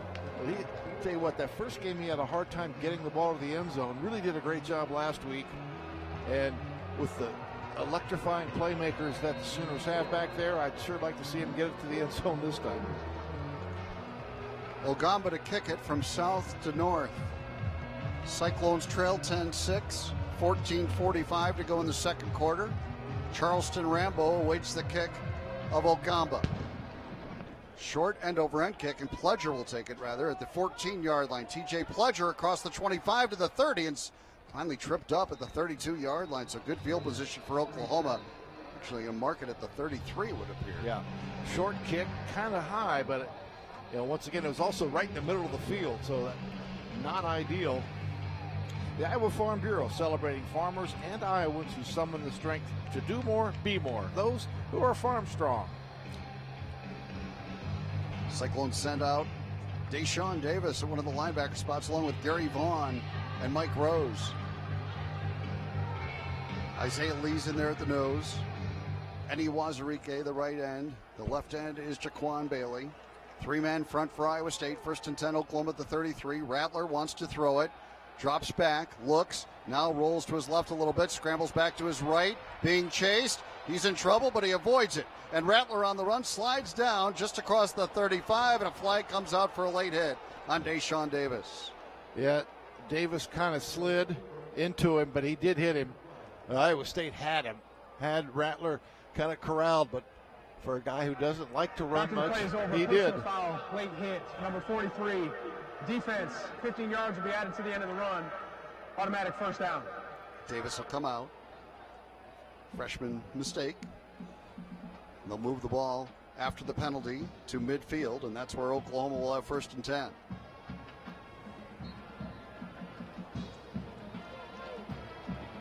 First and 10, Sooners at midfield. They lead at 10-6, 14-19 to go in the second quarter. And this is Pledger handing it off. Right side run and a slip, and there'll be a loss on the play. They handed it off to TJ Pledger, and he lost a yard after he slipped and fell. Yeah, but I'll tell you what, the hole was stuffed. Nice job by Eddie Wazarike, Isaiah Lee, Jake Hummel. Stogner, the tight end, comes in. It'll be 2nd and 11, Oklahoma. They're at their own 49-yard line. Can the Cyclones get some pressure on Rattler? Empty backfield, Pledger wide left. Rattler looks to throw it. Here comes a rush. Rattler in some trouble. Avoids it. Rolls right. Fires on the run, and it's incomplete. Through the hands of Charleston Rambo. Good pressure that time. They couldn't quite corral him, but they forced the incompletion. Eddie Wazarike had a shot at him. But I tell you, Rattler's done a really nice job. He's been poised. He's been able to sidestep pressure when Iowa State's got it. He's got good size for sure. So now 3rd down and 11 for Oklahoma at its own 49-yard line. How about a turnover, Eric? I'm for it. I'd take a stop. All right. 3rd down and 11 from the Oklahoma 49. They lead at 10-6. Rattler out of the shotgun, 2 receivers to each side. He drops a rush coming. Rattler delivers deep down the left side, and it is caught by Stogner. He fought off Kamani King and caught it at the 21-yard line for an incredible first down for Oklahoma. Well, Iowa State was bringing the house that time, and Rattler got hit just as he threw the football, but single coverage, you have your big tight end against a smaller safety, and he was able to get it out to him. But Gary Vaughn coming, Greg Eisworth coming. It's a 31-yard gain. Huge play in this game, really. 31 yards to the Iowa State 20. 1st and 10, Oklahoma. They try to add to a 10-6 lead. Split backs. Rattler will hand it off. Pledger, left side run. He's stuffed after about a yard gain to the 19-yard line. Well defended by Iowa State. Hummel and McDonald on the stop for Iowa State. Yeah, had a good job controlling his man up there by Latrell Bankston. So now, 2nd down, and we'll call it 8 from the 18-yard line of the Cyclones. 12:26 to go, second quarter. 10-6, Oklahoma. Rattler from the shotgun, 3 receivers right. Rattler, fake handoff to McGowan, now flips it over the middle. It's caught by Stogner. He's inside the 5 to the 4-yard line. 1st and goal, Oklahoma. Lawrence White brought him down. Just a turn in about 10 yards downfield. And, boy, Rattler has been on the money. Sure has.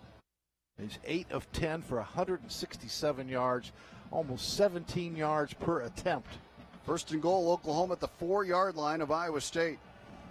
And this is Rattler looking to throw it. Delivers right. It's caught for a touchdown. Jeremiah Hall, the fullback, H-back, out of the backfield.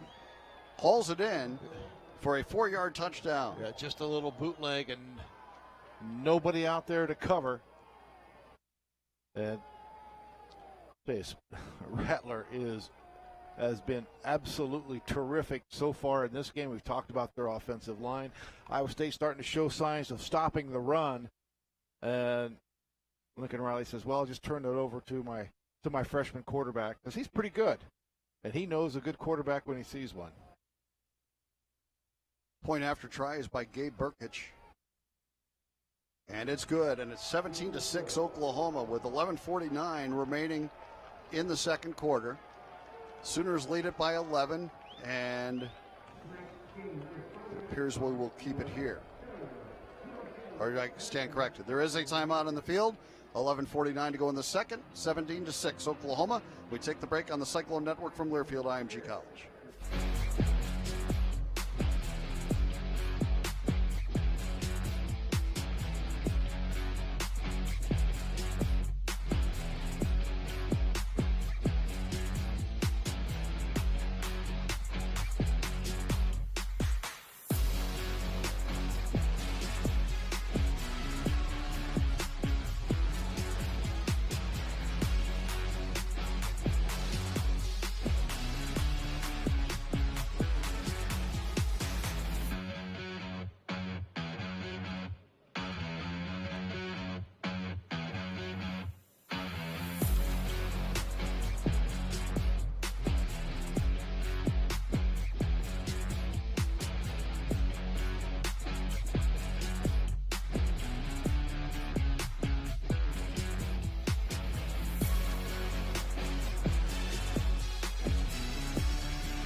In the second quarter, 17-6 Oklahoma. They've scored on all their possessions, a field goal and 2 touchdowns. They had initially sent out their field goal unit on their second drive.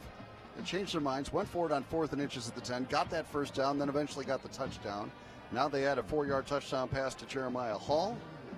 And right now it's 17-6 Sooners with 11:49 to go in the second. Now Iowa State has scored on its 2 possessions, 2 field goals by Connor Asali. Yeah, need to keep scoring. I mean, a field goal here would be okay, but you sure like a touchdown.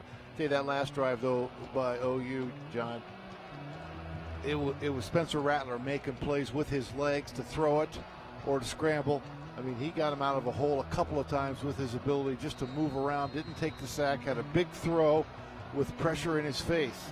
Burkich to kick it off. Kane Nwango back deep for Iowa State. Almost no breeze right now in Mid-American Energy Field at Jack Trice Stadium. High end over end kick. Nwango takes it 2 yards deep. He'll bring it out right side of the field. Across the 10. Kane on a run. 20, 25, and still on his feet across the 30. Finally run out of bounds. Across the 30-yard line. Good return by Kane Nwango. That's some good blocking out in front. But boy, I tell you, Iowa State doesn't bring it out of the end zone very often. Kane a yard or 2 deep. He is a weapon. We saw a week ago, 1 carry, 49 yards in that win at TCU. They'll mark it at the 31. That's where the Cyclones will start, trailing by 11. Here comes Brock Purdy. Brees Hall and the Cyclone offense. All three tight ends are in the game. Iowa State only 16 yards rushing. They bring all three of the tight ends a little bit tighter. Now Purdy takes the shotgun snap, looks. Here comes a rush. He delivers, caught by Chase Allen, and he's hit right near the 40-yard line. We've got a flag down in the backfield. It's going to be roughing the passer, I believe. Allen got close to the 40. And Radley Hiles arguing his case, but I think you're right. Personal foul, roughing the passer, number 44. Defense, 15 yards will be added to the end of the run. Automatic, first down. So Chase Allen was able to pick up 9 on the catch and then tack on another 15 with a penalty. They're stunning, and Iowa State did a pretty good job of protecting Brock initially, but Bradley Hiles was coming. That moves it to the 46-yard line of Oklahoma. It was a good job by Brock to get that ball out in time on target. Pistol formation here for Iowa State. 1st and 10 from the Oklahoma 46. Cyclones down 11 here in the second quarter. And Purdy spins and hands it off to Hall, trying the right side. Not much running room there, but he does squirt through there for about 4. I don't know how Brees was able to do that, but he got 4 on the run. Asamoah made the stop for Oklahoma. Yeah, did a really nice job of stepping inside Asamoah, who had that play diagnosed very well and was upfield. But he got inside him and drug him for 4 yards, but it looked like maybe no gain on the play. 2nd down and 6 for Iowa State. They're at the 42-yard line of Oklahoma. In the shotgun is Brock Purdy. Kohler goes in motion from right to left. Purdy takes the snap. Fake handoff to Hall. A rush coming. Purdy scrambling for his life. In trouble. Just throws it away as he was being chased. And boy, is Oklahoma sending extra guys and getting after Brock Purdy. And that was Asamoah on the rush that got the quarterback hurried. You know, Josh Ellison also in there on him. But man, Brock with a good decision to throw it away. Brock did a great job because he had nowhere to run to get back to the line of scrimmage. Well, you hope at some point you can make him pay for that aggressiveness. Well, I think, and that's the thing. It hurt the Sooners last week by giving up some big plays. Can Iowa State make them pay with the big play? Purdy all alone in the backfield now. 3rd down and 6 from the 42. Purdy looks to throw. Here comes a rush again. Purdy rolling to his right, in trouble, throws. It's broken up. He was trying to sneak it in there to Xavier Hutchinson, and Fields got a hand on it, and it's 4th down. But once again, Brock just no time at all. He got flushed out of the pocket. As I'll tell you, the Sooners are relentless in coming at the quarterback. And Iowa State's going to punt it away. It will start of a good drive. Will end. Joe Rivera is on to try to pin Oklahoma deep. 10:20 to go, second quarter, 17-6 Sooners. Obie Hathcock snaps it. The punt by Rivera, end over end. Fair catch signaled and made at the 13-yard line by Marvin Mims. And so Oklahoma gets the ball back with an 11-point lead. And I believe we're going to take a timeout here. Timeout on the field. 10-12 to go in the second. 17-6 Oklahoma. They'll take over at their own 13 when we return on the Cyclone Network from Learfield, IMG College.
back over again at its own 13-yard line. Yeah, and Iowa State with empty possession. They did, once again, move the football, but just couldn't keep it rolling. Man, they're getting so much pressure on Brock, and Iowa State is having a hard time running the football. I'll tell you, Spencer Rattler, though, has been terrific for the Sooners. 9 of 11 for 171 yards. And he's also bailed them out when it looked like the pressure was going to get to him. He's had some very outstanding pocket awareness, felt the pressure, and got away to either throw it away or pick up a few yards with his legs. So Oklahoma starts at its own 13, operating left to right here in the second quarter and leading at 17-6. Rattler from the shotgun on first down. He'll hand it off to McGowan. Left side running a big hole. McGowan across the 20, 25, and run out of bounds near the 30-yard line. Boy, is he quick. And he gets out to the 30, a gain of 17 on the run by McGowan. Boy, he is so quick. And he's about 215 pounds as well, 5'9". He has some explosiveness, and you wondered how good Oklahoma's running backs were going to be. Well, it should never be a question of what they lost. And that's just since the beginning of time, though. Yeah, Here is Rattler rolling right, throwing it to the right side. It is caught by Marvin Mims, and he's brought down by Mike Rose, but not before he got to the 38-yard line, a gain of 8. It's just a rolling pocket, giving him half the field to look at, and look for something deep. Wasn't there. Take an 8-yard check down. Yeah, they'll call it 7. Nothing wrong with that. So it'll be 2nd and 3 from the 37 as we get under 9:20 remaining here in the first half. And Oklahoma 17-6 lead. Split backs right now with Rattler in the backfield. Now McGowan goes in motion. And they hand it off. And up the middle goes Pletcher, and he's hit hard and dropped by Anthony Johnson coming on a corner blitz. Anthony Johnson stuffs the run that time. And a tackle right at the line of scrimmage. All right. Another chance to get off the plate. Sooners get their tight end back in the game, was really a big factor on that last drive. 6'6", 260-pound Austin Stogner. 3rd down and 3 from the 37. Rattler in the shotgun. There's the snap. Rattler looks left. Under some pressure now, and he will run it. And to the left side, avoids tackles and stays on his feet and gets the first down to the 48-yard line. Spencer Rattler picks up 10. Yeah, Bankson had a shot at him. Will McDonald had a shot at him. Hey, Rattler has just been tremendous, John. He's slippery, isn't he? Yeah. Very athletic. Say for a guy who doesn't look to run, they don't put any running plays in for him. He's made 3 or 4 plays with his legs tonight. 10-yard run that time on a scramble by Rattler. 1st and 10, Oklahoma. Now Rattler looks to throw it off play action. Has all day. Fires. And it's broken up. And a diving effort. Isheem Young might have the pick. Does he? Yes. He does. Isheem Young with the interception for Iowa State. It was deflected earlier. Ruling on the field is an interception by the defense. First down, Iowa State. I'm really surprised. Boy, good job, though, getting back. And I think Iowa State deflected it, went off a Sooner. I don't know if Isheem Young got his hands underneath that or not. It was deflected by Jake Hummel, then Jeremiah Hall. And Young couldn't corral it. It looks like it's going to be overturned. He didn't catch it. He didn't catch it cleanly. Previous play of an interception is under further review. It bounced off the ground. I think it's going to get overruled. Boy, what an alert play by Isheem Young. That'd have been like a Mike Rose interception from a week ago, but a double deflection. But sure, it bounced off the receiver, but a great job by Jake Hummel getting back, getting a hand on it. Yeah, the Cyclone offense is retreating here, and the defense is getting ready to go back out there. I think they sense that there's no chance they win this review. So it would be a 2nd and 10 play coming up for Oklahoma if this is overturned. Cyclone football is brought to you by the Iowa Secretary of State and Iowa Voter Ready. Coach Campbell and the Iowa State Cyclones encourage you to be a voter. VoterReady.iowa.gov.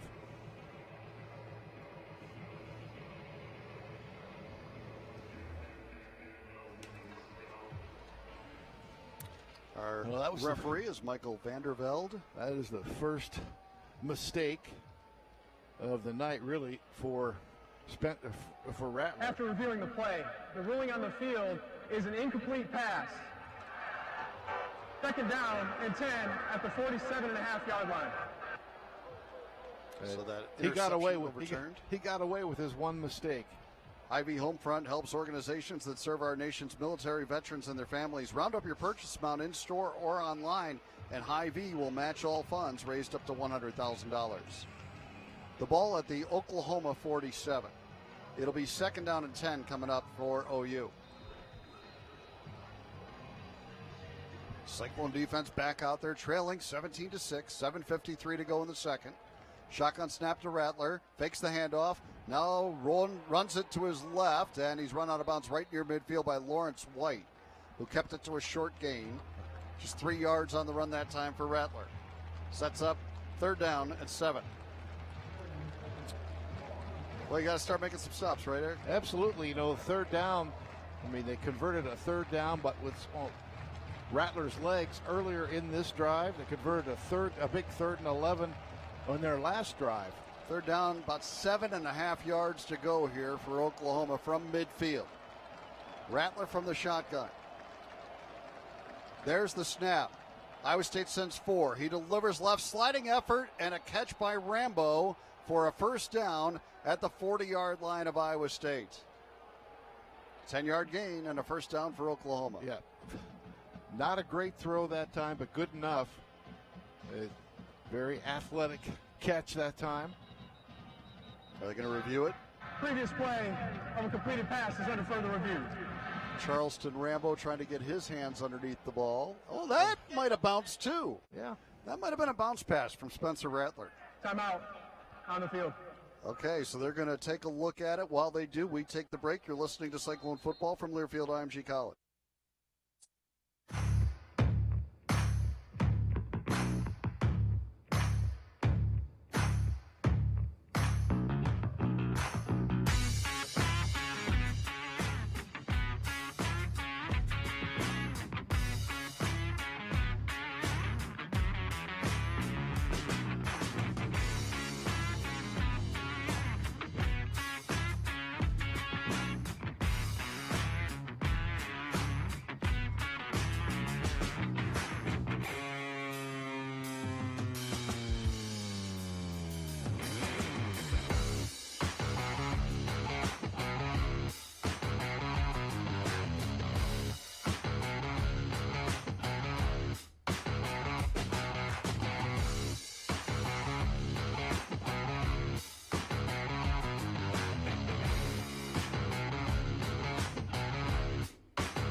Climatology, economics, global trading, and estate planning. So you can pass this so-called simple life on to your kids. At Pioneer, we're proud to work with you.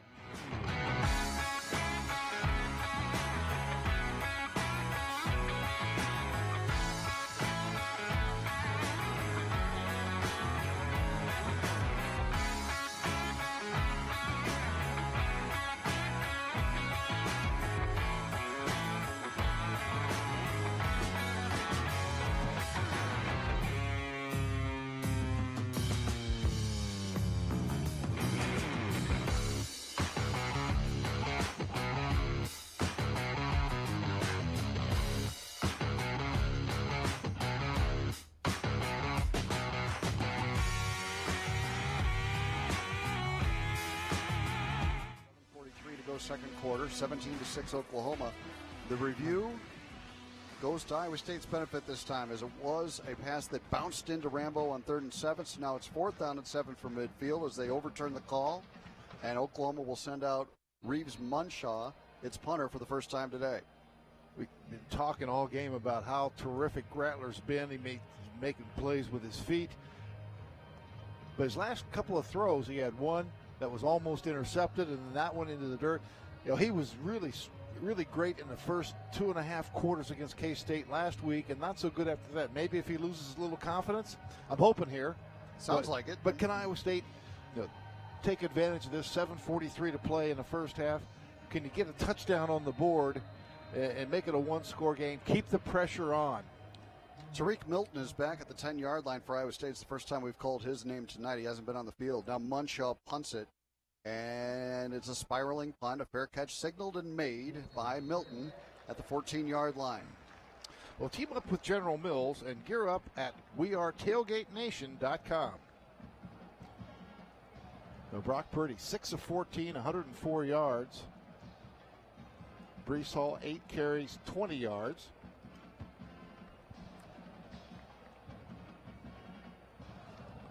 Iowa State operates from right to left here in the second quarter.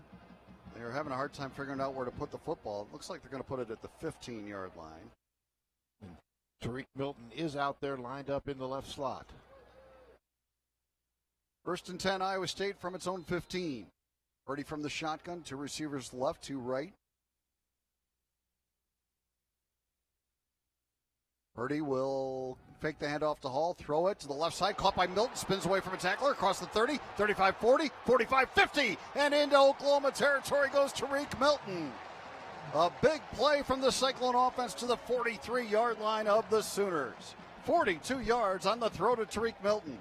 And that's the second game on a short throw. A spin move has really burned Brennan Radley-Hiles. So Iowa State 1st and 10 at the OU 43, trailing 17-6. 7:12 to go in the second. Under center is Purdy. And Purdy, a quick throw backwards to Sainer. He's going to throw it downfield for Chase Allen, and a diving catch by Chase Allen. What a catch by Chase Allen at the 15-yard line, a gain of 28. A pretty good throw, too, because he was pretty well covered out there.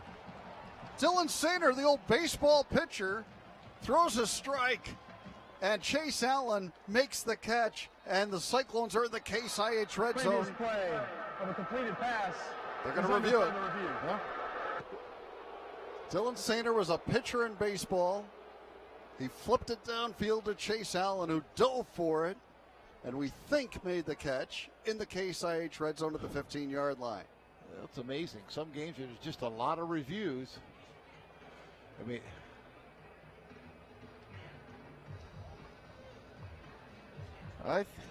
mean, kind of, when he hit the ground, the ball moved a little bit, but I think he still maintained control. But he was interfered with, and I thought the official was going to throw a flag, and then he signaled a catch, so he didn't throw the flag.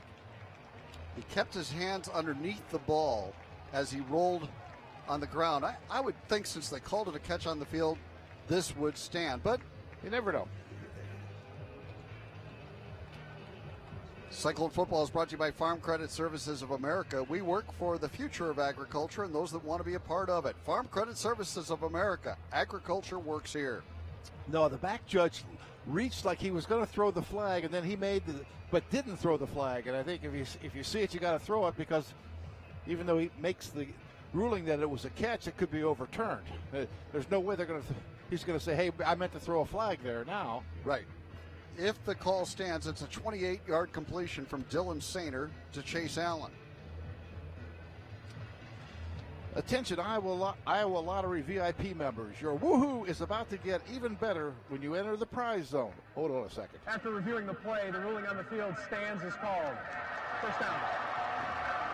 The prize zone has an amazing collection of prizes that you can win: cash, lottery tickets, event tickets, and much, much more. If you're not in the VIP club yet, join today. Get all the details and learn how to become a free VIP at ialottery.com. Well, we'll give a woohoo to that review. Yeah, woohoo! 42-yard completion to Milton, a 28-yard completion from Sainer to Allen has Iowa State in the Case IH red zone. 6:41 to go in the second quarter. 17-6 Oklahoma. Cyclones 1st and 10 at the 15-yard line of the Sooners. In the shotgun, Brock Purdy.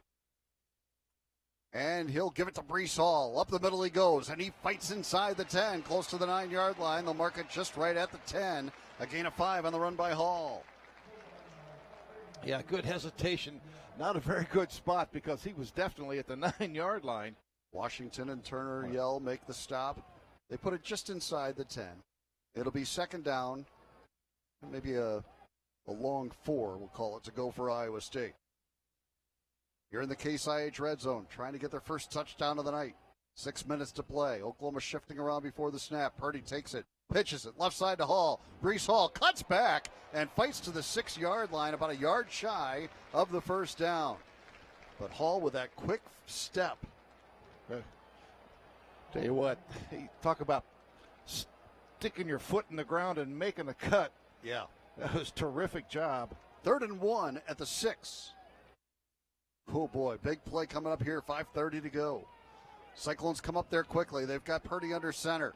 Tight formation. 3rd down and 1 from the 6-yard line of Oklahoma, and some early contact. The Sooners, Winfrey, just shoved Colin Newell back. We'll see if he was drawn off. Good hard count, though. And there's some discussion, which I don't like. No. Okay. Xavier Hutchinson, I think, took off just after the contact was made. They're asking the Iowa State players to get back. I hate discussions. I mean, the referee hasn't even been part of the discussion yet. He was standing 30 yards away from everybody. Well, he's letting the other guys work it Full out. start, number 9. Well, it was Joe Offense. Skates. 5-yard penalty. Still 3rd down. That's not what...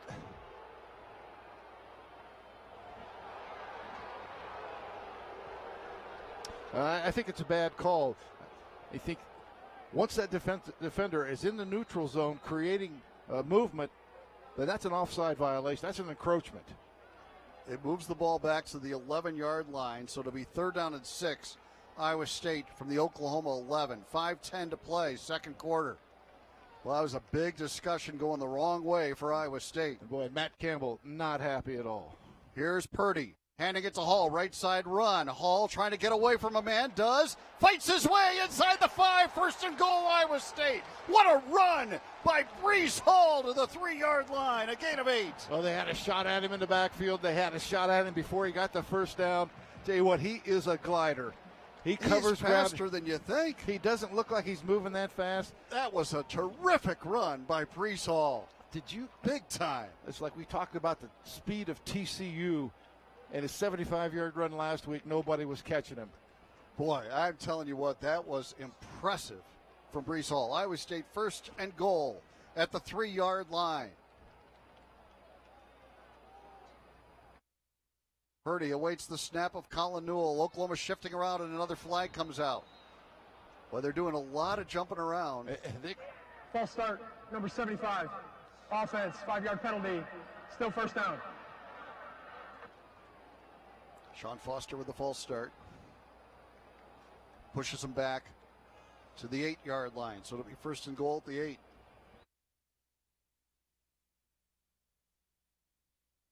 Well, taking a lot of time off the clock on this drive for sure. Down under 4:20 remaining in the second quarter. Iowa State trails Oklahoma 17-6. It is 1st down and goal from the 8-yard line. Brock Purdy in the shotgun.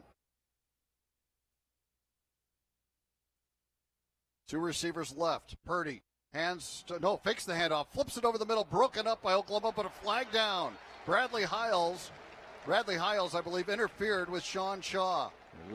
Be in the end zone, so it'll be at the 2-yard line. So we've had kind of Pass interference, number 44. Defense. The ball will be placed at the 2-yard line. Automatic, 1st down. Well, penalties have been a big part of this first half.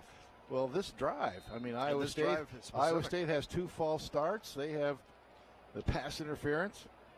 So now it is 1st and goal, Iowa State at the 2-yard line. Purdy has Hall offset to his right. All the tight ends are in the game, and there's Purdy heading to Hall off the left side. Touchdown, Iowa State. Brees Hall with another rushing touchdown, his 5th of the season. And the Cyclones cut the deficit. Brees Hall with a 2-yard touchdown run. Oh boy, terrific job on that drive. You know, some great play calling in there as well. But I tell you what, sometimes playmakers have got to make plays. Brees Hall with a couple of great plays in that drive. You had the tight. How many teams have had a tight end throw a pass for a completion? Pulling out the stops, getting the result you're looking for. Connor Asali on to try the point after, out of the hold of Blake Clark. Snap by Connor Guess is good. The hold by Clark is good, and the kick is good by Asali. So Iowa State marches at 85 yards. Now we got a flag after the play. Some extra pushing and shoving. But they'll sort that out. 3:53 to go here in the second quarter. Well, Iowa State's going to be kicking off from the 20 or the 50, depending on who this unsportsmanlike is going to be on. A 17-13 lead for Oklahoma. After the play is over, personal foul, unnecessary roughness, number 77 of the kicking team. That 15-yard penalty will be assessed on the succeeding kickoff. Timeout on the field. All right, so we'll take the break here. That touchdown, by the way, brought to you by Producers Livestock. Good for another $200 donated to the Iowa FFA. Producers Livestock is proud to support Iowa Future Farmers of America and Iowa State football. 3:53 to go in the second. 17-13, Oklahoma leading Iowa State. We take the break on the Cyclone Network from Learfield IMG College.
Surrenders that 6-play, 85-yard drive to the Cyclones. They overcame 3 penalties, and Iowa State now within 4 at 17-13. But they'll have to kick it off from their own 20-yard line after the personal foul on Rob Hudson on the point after try. You hate to get a personal foul on a point after. Yeah. That you've already made, you know? And Oklahoma should get really good field position here. Farm Credit Service. I'm sorry, go ahead. And they also have 3 timeouts remaining and plenty of time. 3:53. Farm Credit Services of America and West Liberty Foods have partnered with Iowa State Athletics to sack hunger for the 2020 football season. Each quarterback sacked by the Cyclones yields another donation to the Iowa Food Bank Association. In reality, 1 in 7 children suffer from hunger, but with help from Farm Credit Services and West Liberty Foods, each sack donates $1,000 and more than 300 pounds of food to help sack hunger in Iowa. Iowa State had 6 sacks a week ago. They have not been able to get a sack yet against Spencer Rattler tonight. He has been able to slip away for some close calls. Had some pressure on him 2 or 3 times, and haven't been able to get him down yet. Let's go down to Ben Bruns for the Farm Credit Services of America sideline report. Ben, good answer from the Cyclone offense there. And a lot of situational plays. That Brees Hall run along the far side of the field from you guys. To pick up that first down after the bad call by the head linesman again, big time. That might be the play of the game from an Iowa State perspective to this point. And Eddie Ogamba will kick it off for Iowa State. The fall calving season. You want to see increased revenue, not worms, so choose Safeguard from Merck Animal Health, designed to go straight to the gut and treat worms where they live. To learn more, visit safeguardcattle.com. Safeguard, another way Merck Animal Health works. Yeah, kicking off from the 20. Not ideal here. Last time Eddie Ogamba really only got it to about the 15 or 18. Going, well, whatever breeze there is. Looks like it's almost dead calm right now. Charleston Rambo back deep along with TJ Pledger. Ogamba's kickoff is a end-over-end kick taken at the 20-yard line by Charleston Rambo, right side of the field. He's across the 40, 45, and run out of bounds right near midfield by Ogamba. Needs to settle down, got a little extra in there on that stop, but they're going to mark it right at midfield. So great field position for Rattler and Oklahoma, and that penalty certainly costly. 17-13, OU leads at 3:47 to go in the first. But a 6-play, 85-yard drive for Iowa State to get their first touchdown of the night. Spencer Rattler has been terrific at quarterback. Just looking at that, just seeing that penalty on Rob Hudson, that's a horrible call. Here's a handoff to McGowan, right side running a big hole. He slips, though, as he's taken down by Isheem Young at the 46-yard line, again a 4. They just showed the replay on TV. Two men had Rob Hudson on his back, and they're taunting him, and he gives just a little, get the guy off him. I mean, nothing. That's unfortunate because it cost a lot of field position to Iowa State here. 2nd down and 6 from the 46 of Iowa State. Rattler with split backs. Will fake the handoff to McGowan. Now pressure coming, and again, Rattler slips out of it. He's finally brought down, though. It will be the first sack of the day, a loss of a yard. And who was it that got him? It was Jaquan Bailey that made the play. I tell you, corner blitz because Anthony Johnson, the first guy, almost had him and forced it, turned him upfield. Now another big 3rd down and 7. We'll see if they credit it as a sack or just a tackle for losses. Rattler taken off as if to run it, but now 3rd down and 7 from the 47 of Iowa State. Spencer Rattler in the shotgun. 2 receivers to each side of the formation. Rattler takes the snap. It's a 3-man rush. Rattler now delivers over the middle, wide open man. Caught Pledger the first down inside the 30 to the 28-yard line of Iowa State. Eisworth got him down. Yeah, Jaquan Bailey couldn't quite get there. And Pledger, who had been in for protection, slips out of the backfield late, right down the seam. And he gets to the Iowa State 28-yard line. And it's 1st and 10, Oklahoma. 2:13 to go in the opening half. 17-13, Sooners in front. Pledger works from the shotgun again. A 3-man rush by Iowa State. Pledger with a flag down, delivers over the middle, caught by Pledger rather off the catch from Rattler, but we have a flag. We might have a hold on Oklahoma here. Any Uwazurike certainly felt like he was held. The completion was made to Pledger, but this one's probably coming back. Personal foul, face mask, number 59, offense, 15 yards from the previous spot. Replay, 1st down. That's Adrian Ely, the left tackle for Oklahoma, with a face mask. And that's even 5 more yards. So, yeah, we're down to 1:53 remaining here in the first half. See, Sooners with all 3 timeouts. So it'll be 1st and 25 OU from the 43-yard line of Iowa State.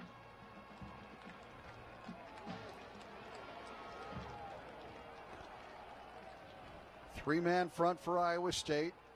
Rattler barking out signals. It is 1st down and 25 for the Sooners from the Iowa State 43. Rattler takes the snap, hands to McGowan, left side run. Good tackle made by Bailey. Jaquan Bailey brought him down after a 1-yard gain. They're trying to catch Iowa State napping, but a great job of contain as Bailey has that backside contained. Isaiah Lee also in on the stop. It'll be 2nd down and 23 from the 41-yard line officially. 1:20 to play in the half. Rattler looks to throw it here. They send an extra man. He delivers. It's caught, but a big hit. McGowan made the catch, but he was met immediately by Jaquan Bailey for a loss of 2 on the play. Well, Jaquan making plays in this drive. And now with 1:02 to go, it is 3rd down and 5 from the 43-yard line for Oklahoma. Well, right now you got to keep them in front of you. Easier said than done in this situation. But I'm sure Oklahoma thinking we got to get about 15 yards to maybe have a field goal opportunity. Rattler wants to throw. Here comes a rush. He delivers. It's caught by Pledger. He made the first man miss, but now he's brought down by Jaquan Bailey. A short gain to the 37-yard line. Now they could try a very long field goal. They have a great kicker. They picked up 6. But right now you're looking at about a 55-yarder, right? They've got their place kicker out there exercising his leg. I mean, they're going to let the clock run down to a couple seconds and then take a timeout. And then I'm pretty sure they'll try that long field goal. They'll make it the last play of this half as they call the timeout with 2 seconds remaining. 1 officially on the clock now. Oklahoma has called their first charge timeout of the half. Let's go down. Please reset the game clock to 3 seconds. Let's go down to Ben Bruns for the Farm Credit Services of America sideline report. Ben, what's the breeze like down there? It looks like the flags are starting to move a little bit more north to south. Yeah, just a little bit of a breeze in his face here, but not much happening down on the field. But up above, a little higher, just a little. Well, they have a tremendous kicker, Gabe Burkich, an All-American. They're on the left hash. 3 seconds officially remaining in this first half. Oklahoma leading Iowa State 17-13.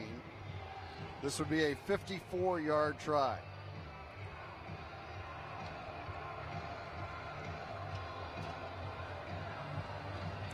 You always run the risk on a long field goal attempt of a low kick that gets blocked, too. Although we haven't seen Iowa State block a ton of kicks. So the timeout is called right now by Iowa State. Iowa State has called their second charge timeout of the half, 30 seconds in length. Might as well. Use it or lose it. Sure. You know, now Iowa State still with 1 timeout remaining. They could do it again. Well, I always like the cat and mouse game. You make them think you're going to call it, and then you don't.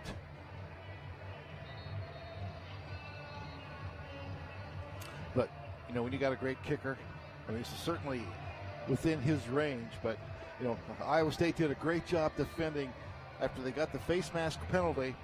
They did a great job of keeping the Sooners from getting a big touchdown before halftime.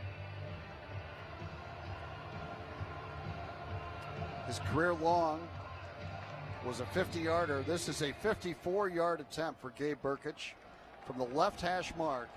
A little bit of breeze behind him. Snap's good, so's the hold. Kick on the way by Burkich, end over end. And no good, he missed it wide right. So we come to halftime with Iowa State trailing Oklahoma 17-13, and the Cyclones will get the ball to start the second half. We're going to go down to the field to Ben Bruns for the Farm Credit Services of America. I'm sorry, down on Ben for our halftime interview with Matt Campbell, brought to you by Authority Edge Herbicide from FMC. Coach, a heck of a first half of football. What are your thoughts, and what about the second? Yeah, I don't think we're playing really good. You know, we played with lack of discipline, and that's unfortunate. You can't beat a team like this with that effort. Talk about the second half. Yep, thank you so much. All right, thank you very much, Ben. The Coach Campbell interview was brought to you by Authority Edge Herbicide from FMC. The first name and last word in weed control is Authority Edge Herbicide. 2 modes of action deliver up to 14 more days of residual control of small-seeded broadleaf weeds and grasses in your soybean fields. Always read and follow all label directions and precautions for use. Learn more at ag.fmc.com. We're at halftime. Oklahoma leads Iowa State 17-13. Brent Bloom will return with the Hogemeyer Hybrids halftime report in a couple of minutes. You're listening to Cyclone Football from Learfield IMG College.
hardest thing about getting those tickets.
Go over some of those first half stats. Iowa State runs 28 plays for 213, OU 36 for 276.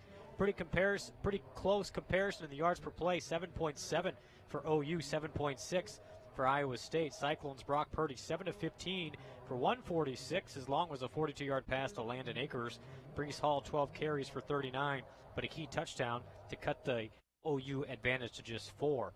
Spencer Rattler was excellent for OU, 13 of 17 for the freshman, 201 yards and a touchdown. Oklahoma's leading rusher, Seth McGowan, 7 carries for 32 yards. But the score is Oklahoma 17 and Iowa State 13. However, it is going to be Iowa State football to open up the second half. John and Eric will be back with that second half call when we return. Oklahoma 17, Iowa State 13. That wraps up the Hogemeyer Hybrids halftime report on the Cyclone Network from Learfield IMG College.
Cyclones are going to have the ball to start the second half.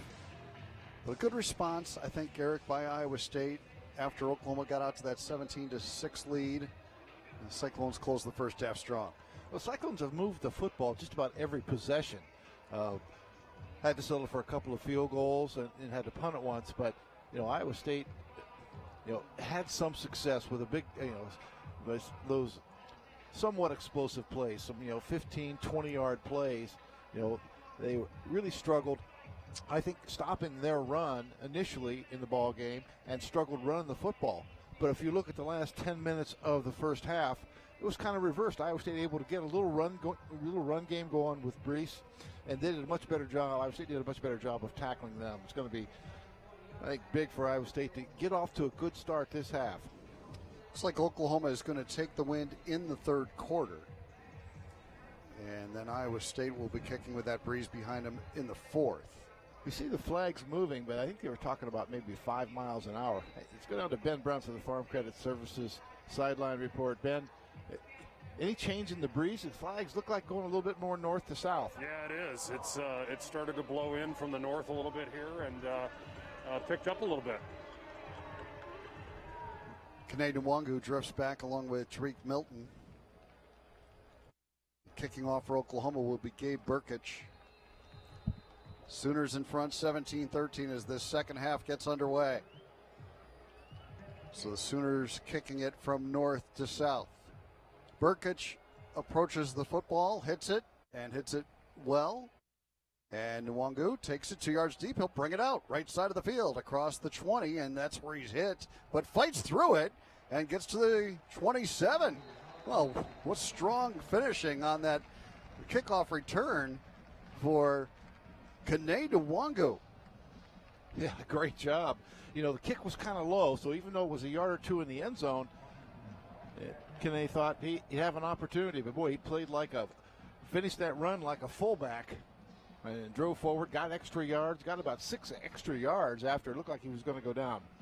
Cyclone offensive line, left to right, Sean Foster, Derek Schweiger, Colin Newell, Daryl Simmons, and Joey Ramos. Cyclones start at their own 27-yard line, 1st and 10, trailing by 4. Brock Purdy from the shotgun. Brees Hall, the running back, offset to his left. And a handoff to Hall. Good hole right side across the 30, and to the 35, and he'll have the first down and more to the 39-yard line. Didn't get a great spot. They'll put it at the 38. They'll get a gain of 11 for Brees Hall. Well blocked off the right side, but get a little motion going away from the play. And that's the second time tonight Brees has been shorted a couple of yard and a half. But it's a first down run on the first play from scrimmage in this second half for Brees Hall. It's up to about 50 yards on the night. And the Cyclones 1st and 10 from their own 38.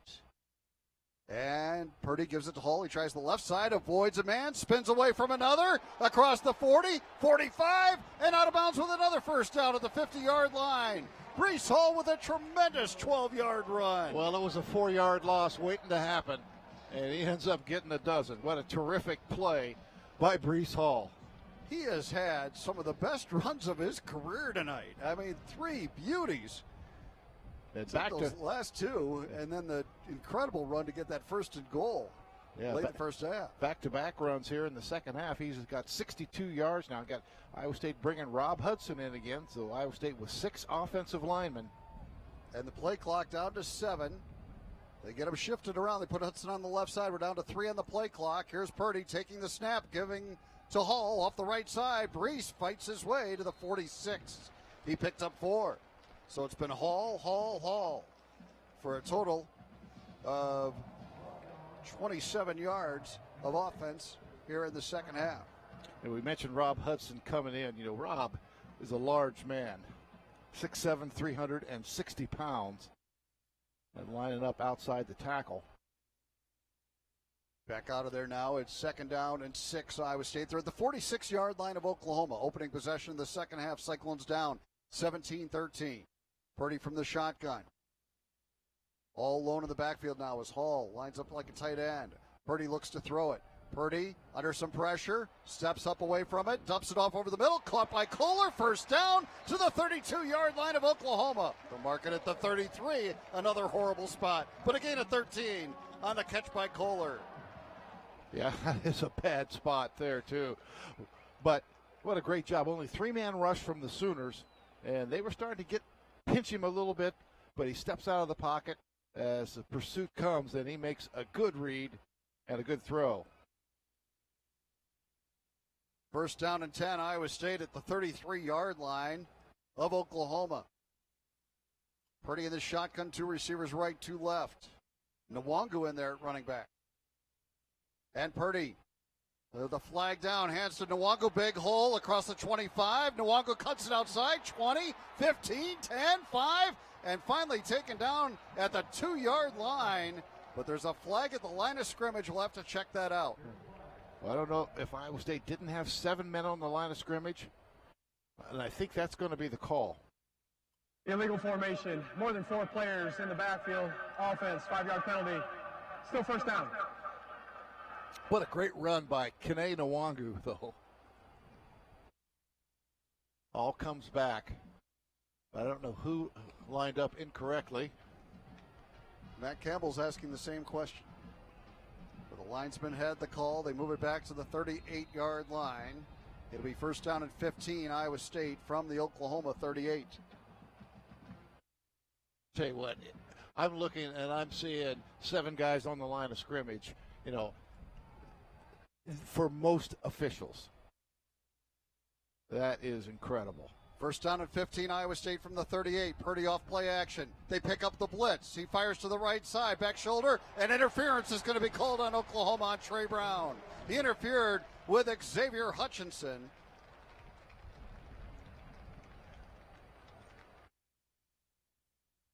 Trey Brown called for pass interference. Number 6, defense, 15-yard penalty, automatic, first down. That will move the ball to the 23-yard line of Oklahoma, and it'll be first and 10, Iowa State. A little combat down there. And the call went against the Sooners this time. So big opportunity here for Iowa State. They trail 17-13. 11:36 remaining in this third quarter. Iowa State first and 10 at the 23-yard line of the Sooners. Pistol formation. Purdy spins and hands it off to Hall, who cuts back, spins, and fights to the 22-yard line. Got just 1 on the run. Ellis made the stop for Oklahoma. It'll be second and 9.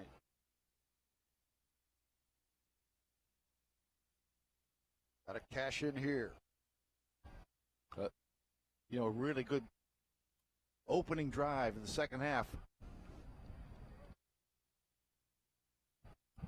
Purdy in the shotgun. Second and 9 from the 22-yard line of Oklahoma. There's the snap to Brock. Makes a handoff. Throws for the end zone for Kohler. Broken up. Double cover down there. And Purdy tried to fit it in there to Kohler, but it's broken up. And that was Fields that did it. I don't know that he was trying to fit it in there as much as he was just throwing it up and said, hey, Charlie, go get it. 6'6". Not unlike Oklahoma did with Stogner. Yeah, exactly. Yep. Except double coverage. So now it'll be third down and 9 for Iowa State at the 22-yard line of the Sooners. Cyclones getting their personnel in there. We're down to 10 on the play clock. Here's Purdy from the shotgun. Third down and 9 from the 22-yard line of Oklahoma. Purdy takes the snap. Looks. Fires over the middle. Caught by Chase Allen. First down and goal. No, the correction. They'll mark it at the 11. Mark it at the 10. It is a first down, though, a 12-yard pickup for Chase Allen. Deshaun White makes the stop. It'll be first and goal for Iowa State at the 10-yard line. Yeah, knows the football just on the 10. Yeah. Well, good job by Brock Purdy, though, finding one of his reliable receivers. Cyclones back in the Case IH red zone. And now pistol formation, first and goal from the 10. And Purdy hands it to Hall off the right side. Hall in trouble. Will be brought down for a loss at the 14-yard line. Purdy kind of hurt himself a little bit. It looked like as he handed that ball off. That's Cyclone first down, by the way, another Cyclone first down for Farmers. Brought to you by our friends at Pivot Bio. And another $25 donated to the Iowa State College of Agriculture. But after the first down completion to Chase Allen, the Cyclones lose 4 on first and goal from the 10. Yeah, definitely puts them behind the chains as that field is compressed right now at Oklahoma. It got upfield, great penetration, nowhere for Brees to go. So second and goal from the 14-yard line. Purdy from the shotgun, 3 receivers right. Purdy looks, here comes a rush. He scrambles to his right, dumps it off to Brees Hall, a flag down. Hall leaping inside the 5 to the 4-yard line, but a flag down in the backfield. We're probably going to have a hold on Iowa State.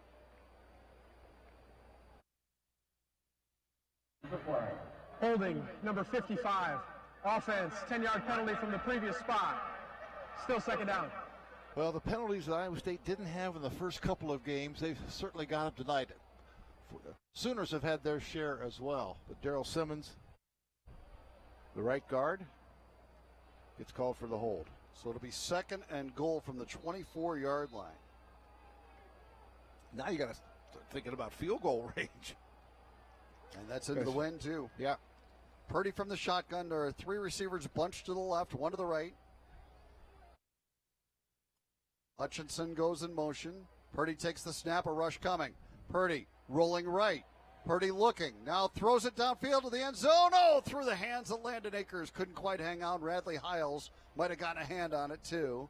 And now it'll be third and goal from the 24. Brock taking a shot at it.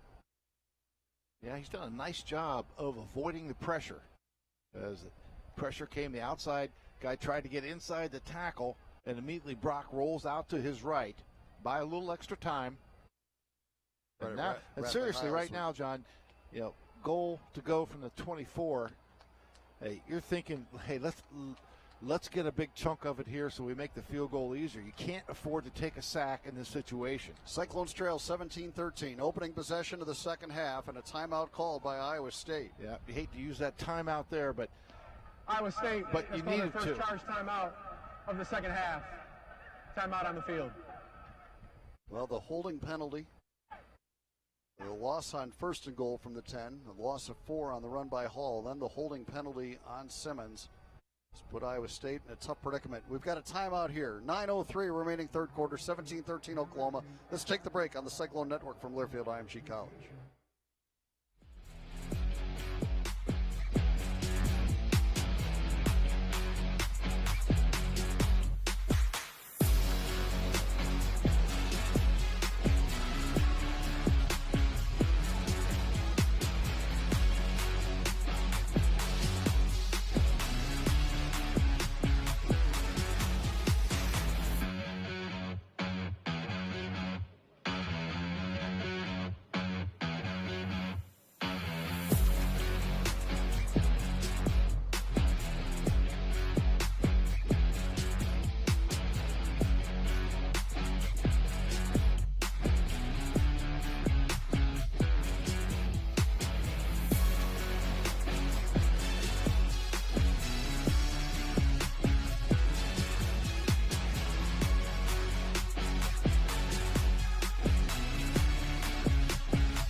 From the 24-yard line.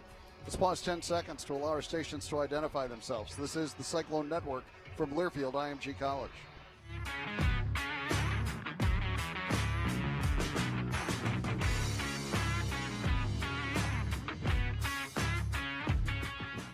One. A drive which started auspiciously for Iowa State with some terrific runs by Brees Hall and a 13-yard catch by Charlie Kohler. Chase Allen had a big conversion to set up first and goal at the 10, but the Cyclones have gone backwards from there, and now it is third down and goal at the 24-yard line. Purdy works from the shotgun. 4 receivers set, 2 of them tight ends. There's the snap to Brock. And he'll hand it to Brees Hall, hesitates, now goes up the middle to the 15-yard line, puts him in better field goal range at the 15 on a gain of 9 by the run by Brees Hall. Yeah, once again, I think played for the field goal there, and who knows, maybe Brees can pop it. Brees over 70 yards, I think, now on the game. So Connor Asali will try the field goal out of the Blake Clark hold. It'll be a 32-yarder. Into a little breeze, not a huge wind. But also from the right hash, a little tougher angle for the right-footed kicker.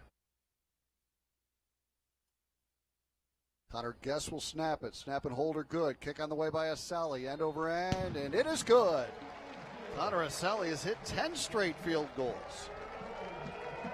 And a 32-yarder there, a All-State good hands field goal, the third of the game. For Connor Asali, 32 yards, and it's 17-16. Iowa State to within 1 with 8:19 to go here in the third quarter. 11 plays, 58 yards, 6.5 minutes off the clock. A couple of penalties on Iowa State, 1 big penalty on Oklahoma as well. Having an at-home tailgate to watch the big game, stay safe. Grill and operate gas generators outdoors in well-ventilated areas. Get more safety tips at MidAmericanEnergy.com. That's a big kick there for Connor Asali to make it a 1-point game. 8:19 remaining. An All-State good hands field goal. And now it'll be Eddie Ogamba to kick it off for the Cyclones in a 17-16 game. He'll kick off into the wind.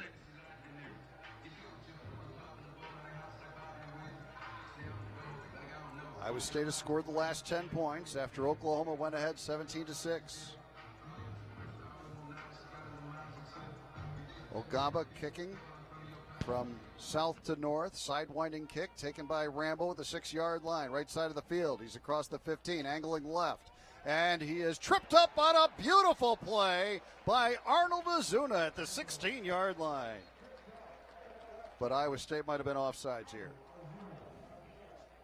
I think they were. I noticed it. You know, it's one of the live. things. Eddie Ogamba, as he's kicking Offside, off. number 55, kicking team. That 5-yard penalty will be added to the end of the run.